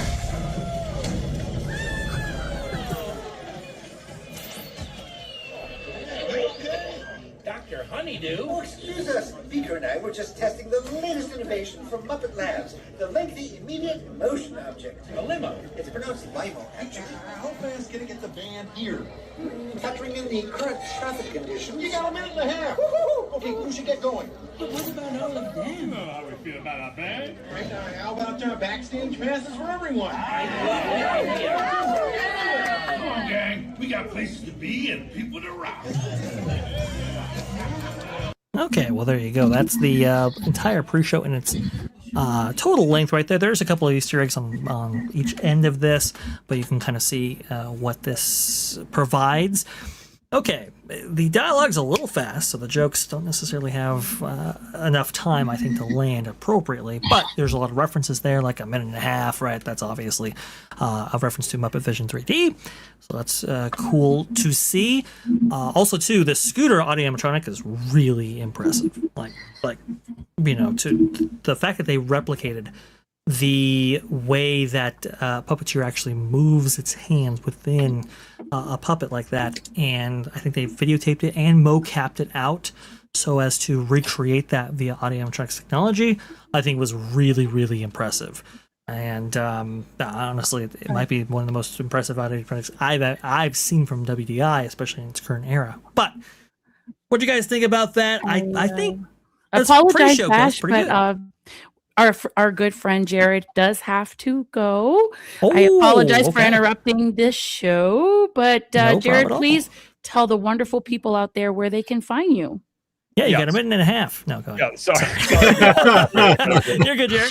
I got to go record a bunch of stuff, but Of no, course. I think this looks really good. That animatronic, by the way, I actually thought, I was wondering if that was a puppeteer doing it. So they actually did a very good job on that thing, I will say. But yeah, you can find me. By the way, congrats on 5K. That's awesome. Love to hear it. Thank you. Great meeting everybody, hanging out with everybody in the chat here and then in the panel. You can find me at Captain Magic. And then tonight, actually, we have theme parking tonight. And Vash will be out there as well. So if you like Vash, you get more Vash in your life this evening. But that's where you can find me. Thanks for inviting me. Thanks for letting me hang out. And look forward to the next time. Absolutely. Jared, thank you so much for joining us for our 5K. Very, very cool. Like Jared said, I will be there tonight at 8:30 on Theme Park Hoppin', I do believe, on Capture the Magic's channel, on Jared's channel, but it'll also be simulcast here. So stick around, subscribe to his channel, obviously, and that way you don't miss out on a moment of Jared or myself. There you go. Thank you so much, Jared. Very much appreciate it. Thank you. Thank you. Hi, Jared. Later. Awesome stuff. I have a question for the panel. Go ahead, Ron. Does anybody have contact information for the people of Kelly Clarkson? I would like the opportunity to actually go on the ride with her, since she clearly has a mention there in the background. Oh, I see. Yeah, that's interesting. I did not actually realize that. Hey, let's Kelly, let's go on the ride together. It'd be funny. I think there it's it is. still Carol phenomenal Clarkson. the way they did the animatronic. Like if it was a puppeteer, those movements are absolutely mind blowing. Vash. Yeah. We were talking about that. I thought that was pretty cool. So right here, you can see Disney says the animatronics figure of Scooter was created using motion capture technology with the actual Scooter Muppet. The Imagineers tracked Scooter's performance to recreate his movements, expressions, and other details as accurately as possible. I think they did a fantastic job on this. Like, I was a little bit unsure on whether or not the puppet should be using, like, for example, the hand rods, right, in order to control the movements right there. You can actually see the hand rods here in this animatronic form. Jim Henson always talked about how he wanted to imbue these characters with the power of animatronics to take them up a notch, right? And so I thought, are we necessarily going backward with the hand rods and the puppeteering and so forth? Shouldn't they be embracing animatronics technology a little bit closer? But because Scooter has to deal with, the Muppets that you actually see beyond there in the recording studio and so forth, it would look a little weird if he was out of place in that way. So I think it was a good decision ultimately for that. Obviously, the Penguins, they're limited motion right there. They don't have a lot of function, but Scooter right there takes the show and looks very, very impressive.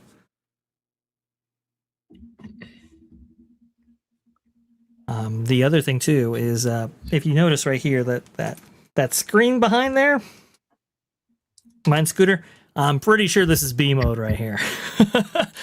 So if Scooter doesn't work, I'm pretty sure that's where he's going to be.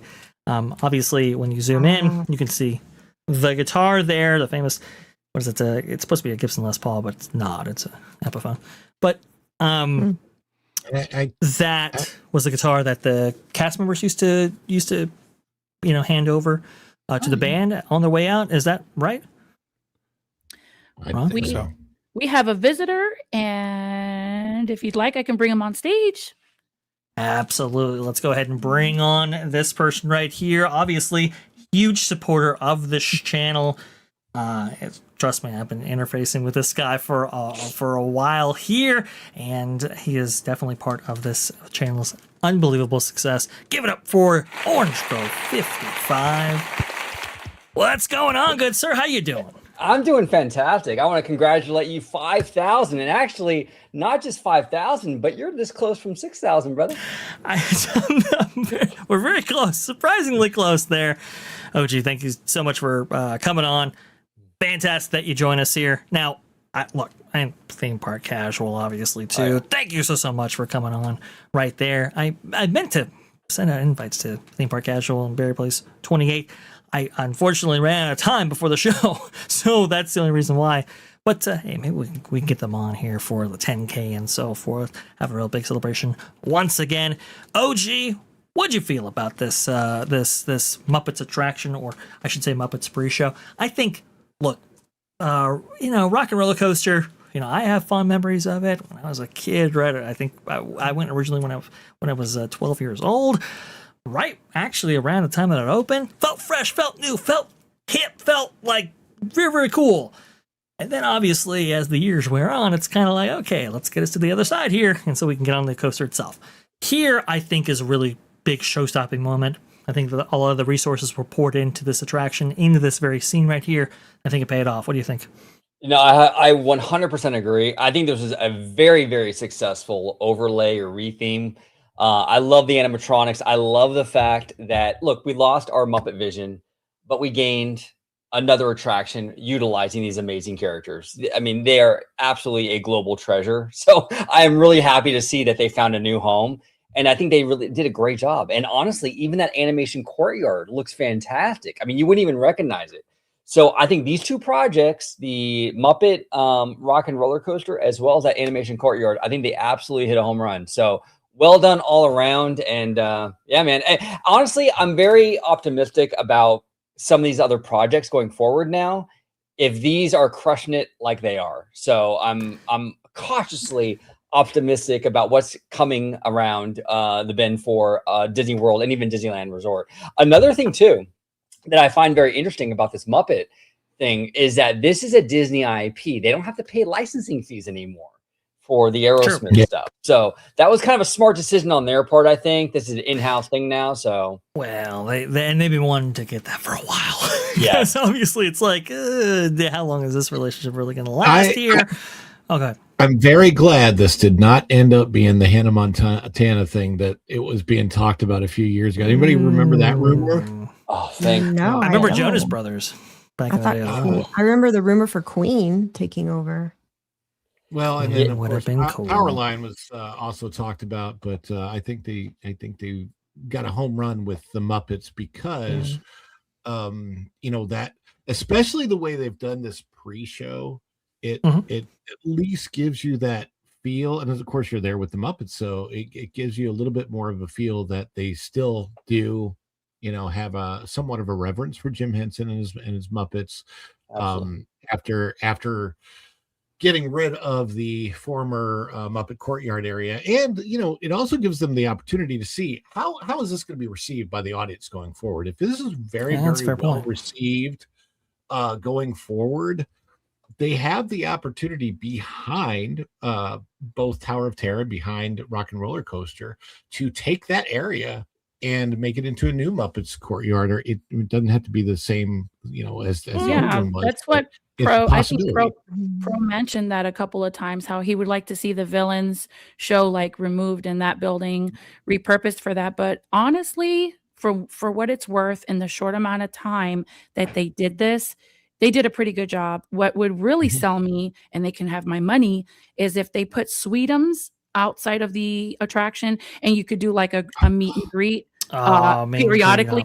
That would be fabulous. That's a good idea. Well, they could put some shade in some fans and put some air conditioning. It's 2026, Ron. They'll figure it out. They can put some AC in that. I just haven't seen one Muppet. I haven't seen Miss Piggy.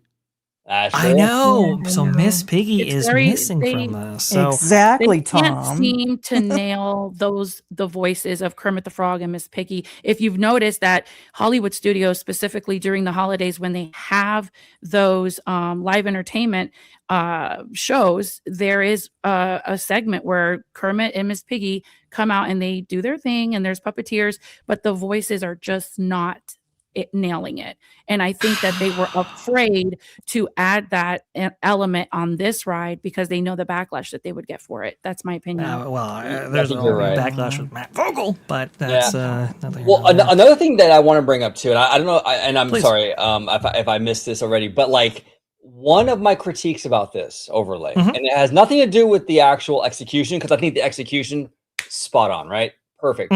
But this is an issue, in my opinion, where you have a kind of this very family-friendly, kid-friendly sort of IP with a very intense attraction. Yeah. Right. How many kiddos are actually going to be able to ride this thing? Or even, I mean, that's the only thing. I mean, Muppets are very much an everybody brand, right? And this is kind of it. A lot of people, including myself. I'm a chicken, okay? But so go ahead, Vash. No, you're exactly right. I had the same reservations about this. Again, we see this with like Tiana's Bite Adventure, for example, right? That's that skews younger than maybe the height restriction would allow for something like that, right? I think it's maybe the same problem here, kid-friendly brand, but yet not the entire family can actually ride it, which is very unfortunate. Now, I actually take a little bit different of a review on this. I actually don't think this overlay was 100% successful. Now, the references, though, they definitely had those. And Imagineering released this video. Let's go ahead and go over it real fast to see what they did with this attraction. By the way, I'm sorry about the cringe video, folks. It's Disney. I'm sorry. There's nothing I can do about it. But the references I thought were pretty cool. We're so close to opening Rock and Roller Coaster starring the Muppets. What has two thumbs and knows a lot about Easter eggs? Gosh. You're not supposed to do that with Easter eggs. Easter eggs are just supposed to be there for us to hunt them down. Of course, is about the Muppets and the Electric Mayhem, who have a concert across town, but nobody knows where they are. Yeah, my favorite thing is that we've set up sort of a social media feed where you see the Muppets backstage at the concert trying to find the band. And that means that we got to shoot over 30 minutes of original Muppets footage, the length of an entire TV episode, just in this one room of the attraction, and you're going to see dozens of Muppets and celebrity cameos, and it really just drives that story home that the mayhem is missing. Next, we move into this gallery case room where we're honoring the legacy of the Muppets here. We're not quite done, still working on it, and we have more surprises coming. Danny, why don't you tell them about a couple things? I got to run out. I'll catch up with y'all later. See you in the alley. Come with me. So in our story, Yolanda the Rat works for G-Force Records, and she's sort of curating this entire gallery case. She's a little disorganized, so you'll see her pile of in progress right here. This is our tribute to Miss Piggy. This is a fabulous dress, and let's talk about that hat. What a gorgeous hat. Now you won't actually see Miss Piggy, but there's a tribute to her. This whole thing, when I saw this on Instagram, Vash, I got, like you said the words, cringe with a capital. It's really cringe. It's just like, this is not, are they trying to send a message? Like, oh, everybody, don't freak out. Don't wig out on us because we got your Easter eggs in here. We're referencing all of these things. You know, who are they talking to? I want to know who they, it's like, this is not how that goes. This is for us to go in and spot these little details ourselves and be taken by surprise. MJ, this is way too, like, it just really aggravated me when I saw it. They're from the same team as the cast member who said that Dreamer's Point was the antithesis of everything that Walt. I see. Don't you see the shape language? Shape language. It's shape language, and Ron Muppet has Studio to go. donated Kermit's original banjo from the Muppet movie to the Disney archives. So this is a painstakingly recreated replica of the banjo that Kermit plays Rainbow Connection on. This is our tribute to the Electric Mayhem and the different instruments they play. Again, it's so important to introduce guests to the story of the Electric Mayhem and who they are as characters and what their instruments are. So the great thing about these four here in the middle are original. Floyd and Janice's guitars are from the Muppet Show, so they are very, very historic. Some of the other pieces are replicas. I was just over noticing time, that, but they never looked left-handed on the show, so it was characters flipped are for the and what the TV then. instruments mean to them. It's also so sweet because you get to see the scale of Muppets and how they're a little bit tinier. Hey, Danny. Betty, are those Statler and Waldorf chairs from Muppet Vision 3D? I think so. You would know more than me. No, they are. They definitely are. Cool. Give me a break. So now we have VIP passes to the concert. Cringe, right? Yeah, this is definitely, and I feel like this is very unnecessary, right? Because I do, like I said before, I do believe this is a really nice segue. Like, I mean, we lost one Muppet thing, but we're getting a really solid new Muppet thing. I think what they're doing with this video, though, is sort of like trying to, like, don't be mad at us. You know, we have the Easter egg, you know, it feels very like it's sarcastic. Yeah. They're being super sarcastic. It's that one mom that's like, well, sweetheart, if you just look hard enough in your sock drawer, maybe you'll find your socks. That's what they're giving those kind of vibes. Like, they are really making me ill right now. The two of them. It's a little much. It's a little much, and it's unnecessary because the fans are going to notice this stuff and they're going to pick this stuff up. Exactly. I think some things are better left unsaid in a lot of ways, you know? True. The whole part when you went to the old show was you got to find stuff. You didn't tell the kids. You let them find it themselves. I like feel looking like under the mat for the key. They feel the need to explain for my thought process is it's like they're trying to explain to a generation that maybe doesn't know the Muppets as well as Gen X and older generations. So they're pointing out all the Easter eggs instead of just leaving it to us who know the Muppets to just naturally pass it down. I'll let you know. I'll let you know what I think after tomorrow because I'm supposed to be going on this tomorrow. Oh, interesting. I definitely want to know. But that's Erika, a good point, Erica. It's a very good point. I felt the same as you did. Yeah. Do you think they'll be there? Maybe I can write it with them. Oh, that'd be interesting. Yes, they'll be in the line with me, and they'll be like, "Oh, now let me explain this. Now let me explain this." And they're you know what they're like? They're like the annoying person that you're watching the movie with, but that person's seen the movie before, and so throughout the entire movie, they're telling you what's going to happen next. Yeah, maybe this would have been better reserved maybe weeks after the attraction or so.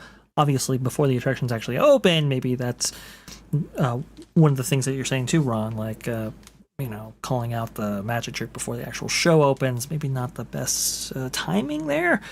obviously a lot of these props coming from Muppet Vision 3D, right, Gonzo and all of that, Pizza Rizzo. Well, Obviously, speaking of taking off, Ron actually has to start getting ready for his show. So we promised him a beautiful outro.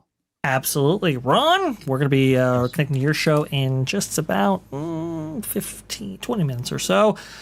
So, Ron, what do you got going on over there on the dish today? It's interesting. I just found, what's the guy's name? Bargatze? Nate Bargatze wants to maybe, like, he's building, I guess he's got a whole idea where he wants to be the next Walt Disney, and he's creating Nate Land in Nashville. I don't know if you've heard of that or not.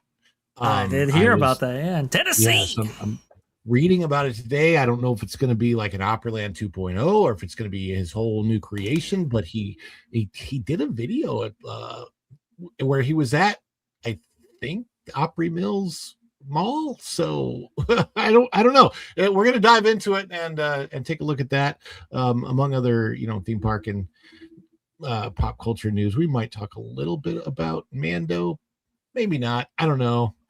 We shall see what happens. Have a special request for you, Ron, if you will, and then we have to say goodbye to OG 55. He's leaving us soon. He graced us with his presence, but here you go, Ron, if you will. Maybe O2RR 199. May we see a Ron do the Swedish chef impression? Okay, I'll do my best. Okay, Fergie bird, the first appear, for the pervert, the carpet, bird the bed the bird the curb, but if it's your burger, but the bird the bird miss, it never sure, and your strawberry dippy, your burger. Impressive. Most impressive. Thanks, Ron. Awesome. Very much appreciate that. Very funny. If you know the Swedish chef, you know he nailed it. Thank you, Ron. Very much appreciate you coming on the show and supporting us for the 5K. Congratulations, Vash. 5K, 6K soon, 10K next week. It's happening. Next week. It's more ambitious than Erika, what she was saying before. Well, hopefully we can hit those metrics right there. That'd be really, really cool. Ron, thank you so much for coming on in. And we will enjoy the show in just about 20 minutes. Absolutely. OG 55. Well, I'm going to be actually seeing you again here in, only a few hours from now, because we go on at about 8:30 Eastern, I do believe, for Theme Park Hoppin'. But before you go, please go ahead and tell the panel and everybody out in the chat. And your best channel? Muppet impression as well. No, I'm kidding. yeah, exactly. Hey, I could probably do a better Kermit than what they got now, though. Go for it. Please go for it. Give us the one sentence. Go for it, OG. Go for it. We're having fun today. Let me see. It's not easy being green. I don't know. That sounds about the same, right? You know what? I'll take that over Matt Vogel any day right there. But OG, what do you got going on over there on your channel? OG55, it's been unbelievably successful. OG, please take it away. Well, thank you so much, Vash, and everybody at home that if you're not aware, Vash was there in the early days of my channel, and it's an honor to be part of his channel now in the early days of his channel. So again, congratulations on 5K. This close to 6K. We are almost there. But yeah, you can find me right here on YouTube, Orange Grove 55, talking theme parks, studio, corporate side, all that good stuff. And I want to thank everybody in the chat and everybody on this fine panel. Appreciate you all. Thank you so much for having me on, and I will see you, Vash, tonight on Theme Parkin'.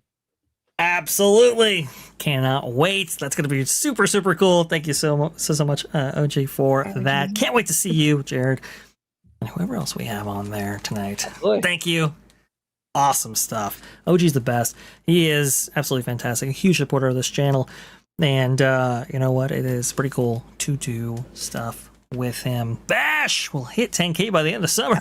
Yep. James all day. Feels like it. Mm-hmm. It is wild how fast we're approaching the 10K right there. Again, we're very close to 6K, but I'm grateful just to have 5 and to be able to enjoy this with so many friends. I think that's really, really cool. So we get on the attraction right here. Oh, yeah, sorry. No, I'm so sorry. Before you jump right back in, did you want to say hi to the new member? And we have one super chat from Jim's Junk Retro. Absolutely. Let's go ahead and bring him on in. Bruce Newhouse becoming a Skywatcher himself. Thank you so much for that, Bruce.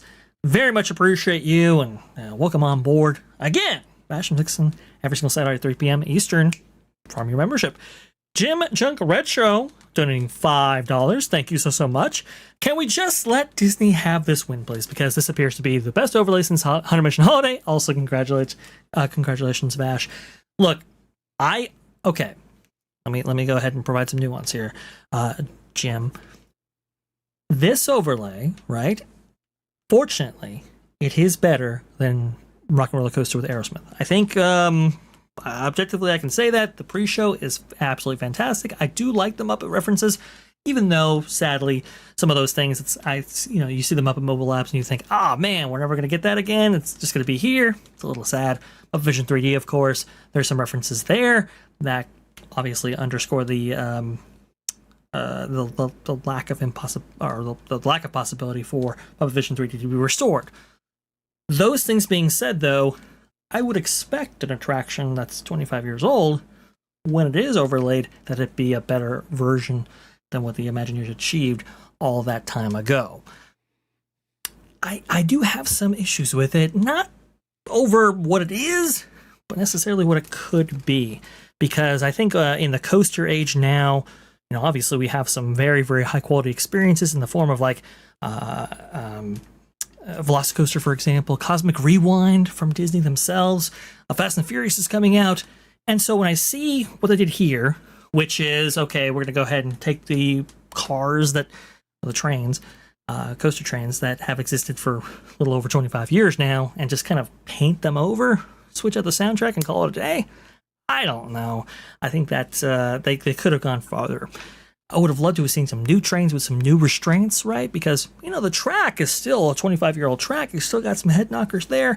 So in order to, if they would have replaced the over-the-shoulder restraints with new restraints, for example, to kind of reduce that head knocking issue right there, that would have been very cool. Obviously, with a new train, maybe comes a smoother ride. Those kind of things I was really hoping for. Unfortunately, we didn't get those. And the props inside, obviously, with the length of time that this was closed for, you can't really expect a lot. But they did reuse a lot of the stuff from Aerosmith. They painted over some stuff, but still, it's just it was a little lacking. See right here, this POV from Undercover Tourist showcases the fact that a lot of those props, well, they just have some upper overlays to them. Blink and you miss them. I don't know. I think they could have gone farther. They could have had some really great new lighting techniques, for example. It would have been great to see entirely new props, maybe dimensional props and so forth. But sadly, we get the old flat props that we've been enjoying for the last 25 years or so. So I think that was the only thing that kind of disappointed me. But you guys on the panel right here, what do you think? Pre-show plus this new attraction experience, better, worse? What say you? I think it's bittersweet. We're still to what we've been saying for a while now. It's a family oriented IP. So there's a lot of kids that won't be able to experience this, and adults. Not everyone's into coasters, and even some people that are into coasters can't ride for, medical reasons. So it's a very limited demographic that can be immersed into this in person without having to see it through a screen, through video. So that's kind of the bitter part. The sweet part is we actually have a rethemed attraction that Disney actually did really well. They actually get a pass on this compared to Tiana's Bayou. So yeah, I think we're being fair in our review, that we're giving credit where credit is due. Yep. But at the same time, this is why we exist, is to push back on Disney, because we know what they're capable of. Absolutely. And so there's the mix of good and the mix of, you could still do better. Walt was like that. people would come to him with these amazing ideas and he would tell them, well, that's great. Should have been done yesterday. And it wasn't that he was being negative. That was just his way of pushing his Imagineers to their limits, you know? Well, no, there were multiple times where he would upgrade, like the Jungle Cruise, for example. He would plus that up, right? That's where the term plussing comes from, was from that era. Also, too, like Mine Train Through Nature's Wonderland, he plussed that up multiple times. Sailing Ship Columbia, you know, it originally didn't start out with a lower decks. He provided one. And some of that was influenced by what he would experience in the real world. Other times, ideas would, like you said, come to him or be brought to him and so forth, and he would incorporate those ideas. So we always look for the best that we can possibly get from these attractions. We have to live with these things for 20, 30, 40 years. And so when I see an opportunity like this, where it's like, oh, this attraction was down for a period of time, could have incorporated new trains, that would have been super cool. When I don't see those things done, it's kind of like, what if, you know? But when it comes to pre-show, absolutely fantastic. No, don't get me wrong, the lead up to this attraction, which, by the way, is, you know, because it's an indoor coaster, there's only so many ways you can go about an attraction like that. A lot of it's going to be built in the theming and the pre-show to keep it relevant. I think they accomplished that. But would have liked to have seen new coaster cars and so forth. And Vixen would have liked to have seen more Miss Piggy. I would. I'd like to see her more than just a dress. Yeah. I miss her. She's my favorite Muppet. So, You know, they did mention in that Instagram clip that there was more to come. I'm wondering if maybe they are still trying to figure out how to place Miss Piggy, and maybe there'll be an addition down the road, but maybe they're just still tweaking, kind of perfecting, polishing up that concept. How can we do it, and how can we do it effectively with Miss Piggy? oh, that's awesome, Erica. You know, you give me hope now. I'm giving myself hope. That'd be cool. Come to get on, all of them Piggy. up there. I love Miss Piggy too. She was always my favorite as a Okay, kid. let's write Even it if she's- together when she comes. Oh, even if she is just on the screens there behind Scooter or something like that, that'd be kind of cool. Also, too, they included Statler and Waldorf at the end there, which I was actually really excited for. I mean, I'm told that these are audio animatronics, and maybe perhaps the same audio animatronics that were found. Let me see if I can actually find them in my references here. Yes, here we go. You can see right there. Apparently, these are audio animatronics and might be the original ones from Muppet Vision 3D. Interesting thing. Now, they're a little bit stiff, but the only disappointing thing about them is that you can't really see them if you're on the attraction. I know it's weird, but because of where they end up in the brake run, the kind of the final brake run, you're held there. Statler and Waldorf talk to you, which is good, but if you're like even in the second row to the last row, you can't see them. And then when those other people in the coaster can actually see them, now they're stopped talking. So I think they have a timing issue right there. Maybe they're still working it out. I'm not sure. A little bit disappointed to see the implementation of that. But the fact that they're there, the fact that the Jim Henson Muppet references there from Muppet Vision 3D, I thought was also pretty good. Again, like the references, I like the execution of some of these things. It's just I don't think they went far enough. Tom, what's it you? Honestly, I think we could have had both things. I wish they would never close down the original and just added this as an overlay, since Aerosmith was dated in.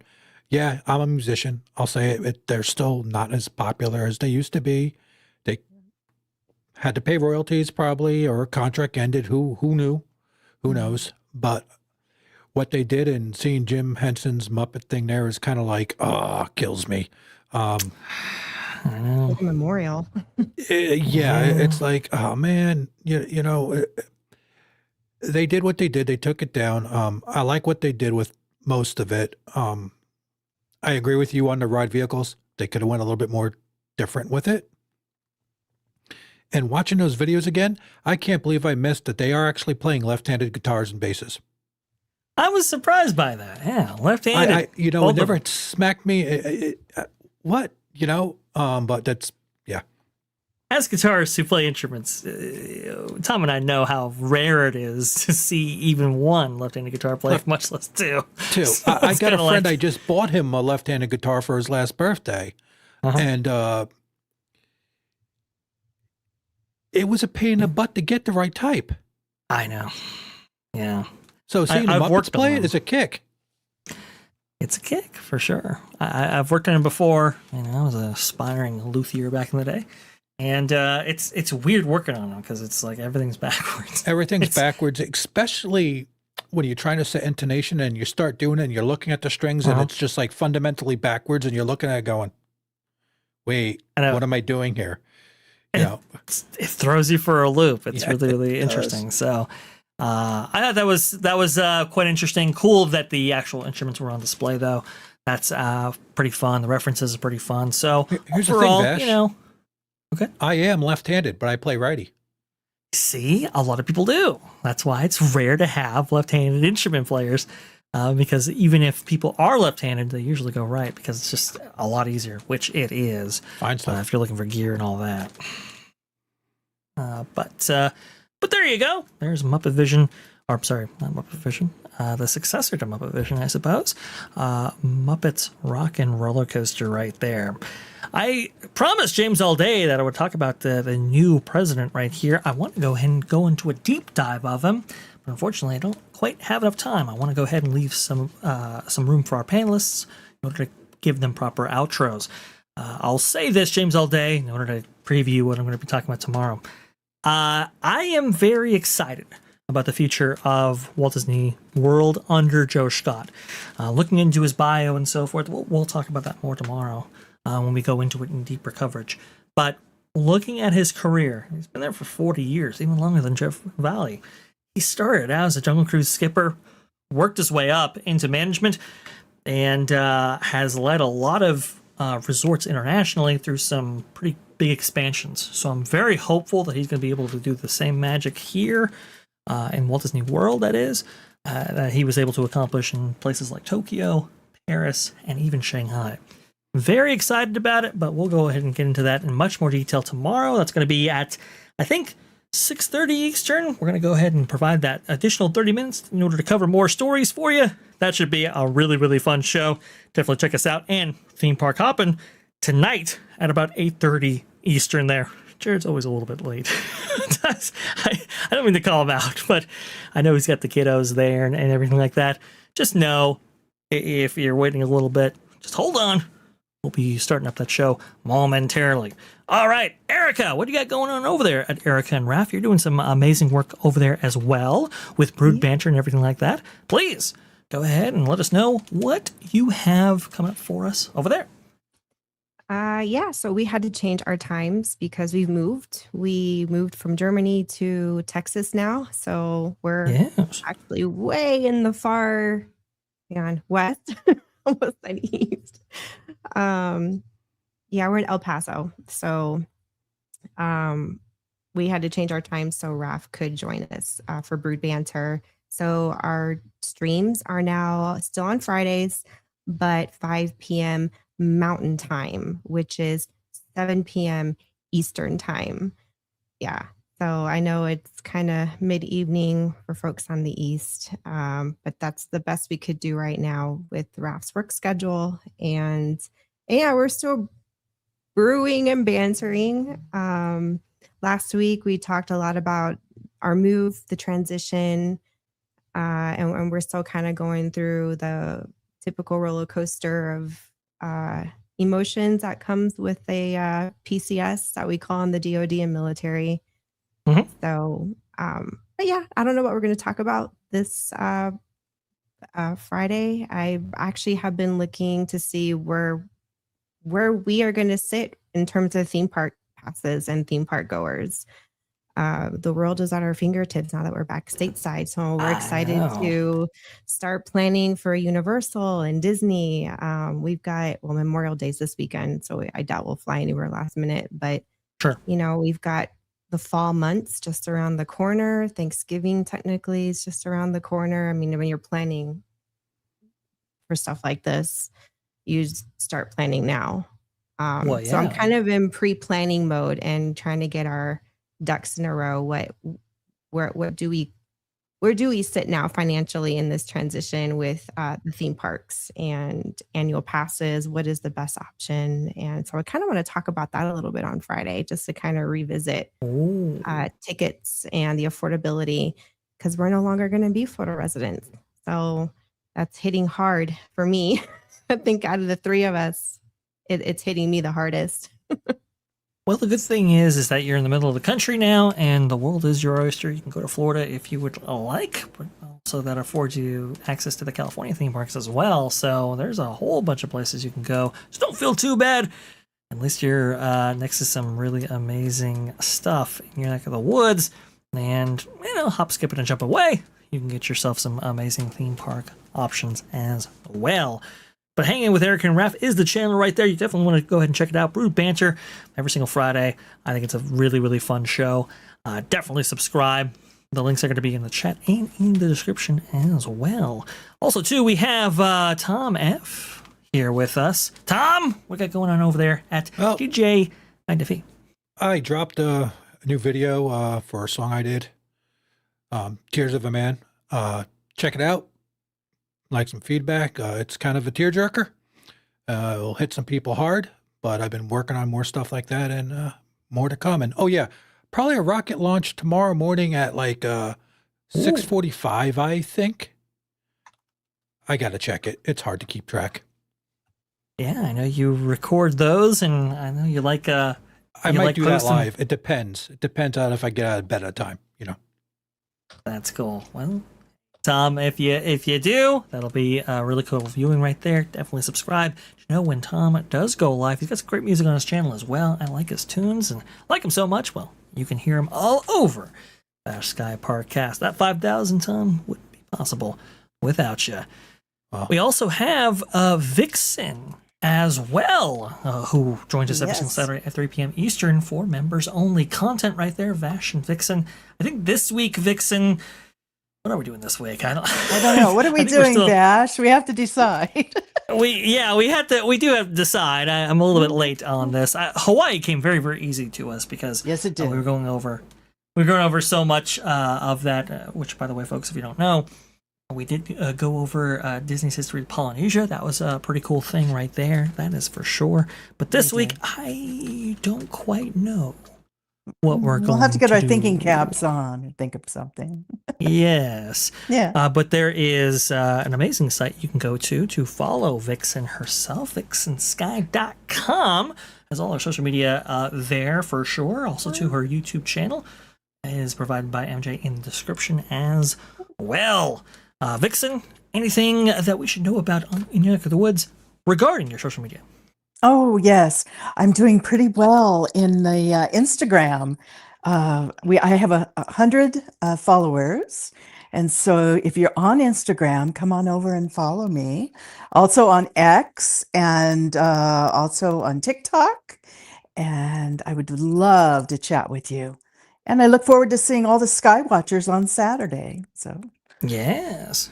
Be sure to chat. I love to talk with you in the chat. Absolutely. She loves seeing the Sky Watchers out there. And we have, I think 70 new members now. So come on over. Join us for some fun. It's really great to go with these history deep dives into all kinds of stuff. Sometimes we do touch the realm of entertainment, but we like to touch theme parks as well, the history of them and so forth. I know we were talking about concepts of exploring the original theme park out there. There's a couple of things we were playing around with.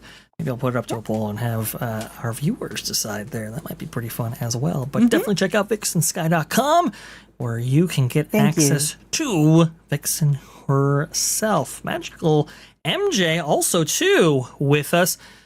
MJ, what do you got going on over there? Where you're at, great producer extraordinaire. Can you hear me okay? I'm having some trouble on my end. I don't know what's happening. StreamYard, you. Yeah, I have my it's funny. I have everyone's links and all their stuff, and I forgot to do my own. It's fine. You're totally fine. Don't worry. I'm easy to find. I'm on X and Instagram, and my handle is right there for you. And you can find me on all these amazing channels with all of our good friends. It was a pleasure to be here with you guys. It's an honor to be by your side, Vash, helping you produce the show. And congratulations again on your 5K celebration, dude. You are killing it. It is wild. I just want to say well, big thank you to you, MJ, and definitely check out MJ at her various social medias, both on Instagram and on X. But you guys have been so supportive of me. That includes the panel as well. Everybody on the panel has been extremely supportive of this channel, and I would just want to thank each and every one of you for joining us on this amazing event right here. It's absolutely phenomenal. I want to thank every single one of you in the chat right now. You guys are fantastic. You know, a lot of familiar faces, a lot of new faces. So thank you for coming on in and giving, you know, me a little bit of your time. So that's pretty cool right there. Again, theme park hopping tonight at 8:30 p.m. Eastern. Tomorrow, 6:30 Eastern. Obviously, we're going to go over some amazing stories, like, for example, Bob Iger's pay. We didn't get to that right now, but don't worry, folks. You want to know how much Bob has been paid for his body of work with the Walt Disney Company, because, wow, it's astounding. It surprised even me. The new Walt Disney World president, we got to go over him and look at his career, so that way we can go ahead and map out the trajectory of maybe Walt Disney World. We also have Fast and Furious testing with people. That's pretty cool. A new facial recognition lawsuit for $5 million. Whoa! That is a lot of money right there. Millennium Force. Well, perhaps they got some new seatbelts, and not a lot of people are happy. We'll see where that story is going right there. I think we have a penetrating story as well, which is very, very interesting. And Disney security shenanigans. Oh, boy. We got so much on the docket there. I don't know how we're going to fit it into 1 hour and 30 minutes, but we'll try. You know me. We will try. Anywho's, thank you so much for joining us for the 5K. Very much appreciate everybody on the panel. Thank you. I suppose that wraps us up right now. Let's see if I can get some music going. Yes, I think that's it. All right. All of you out there, thank you once again. And remember, folks, the sky is the limit.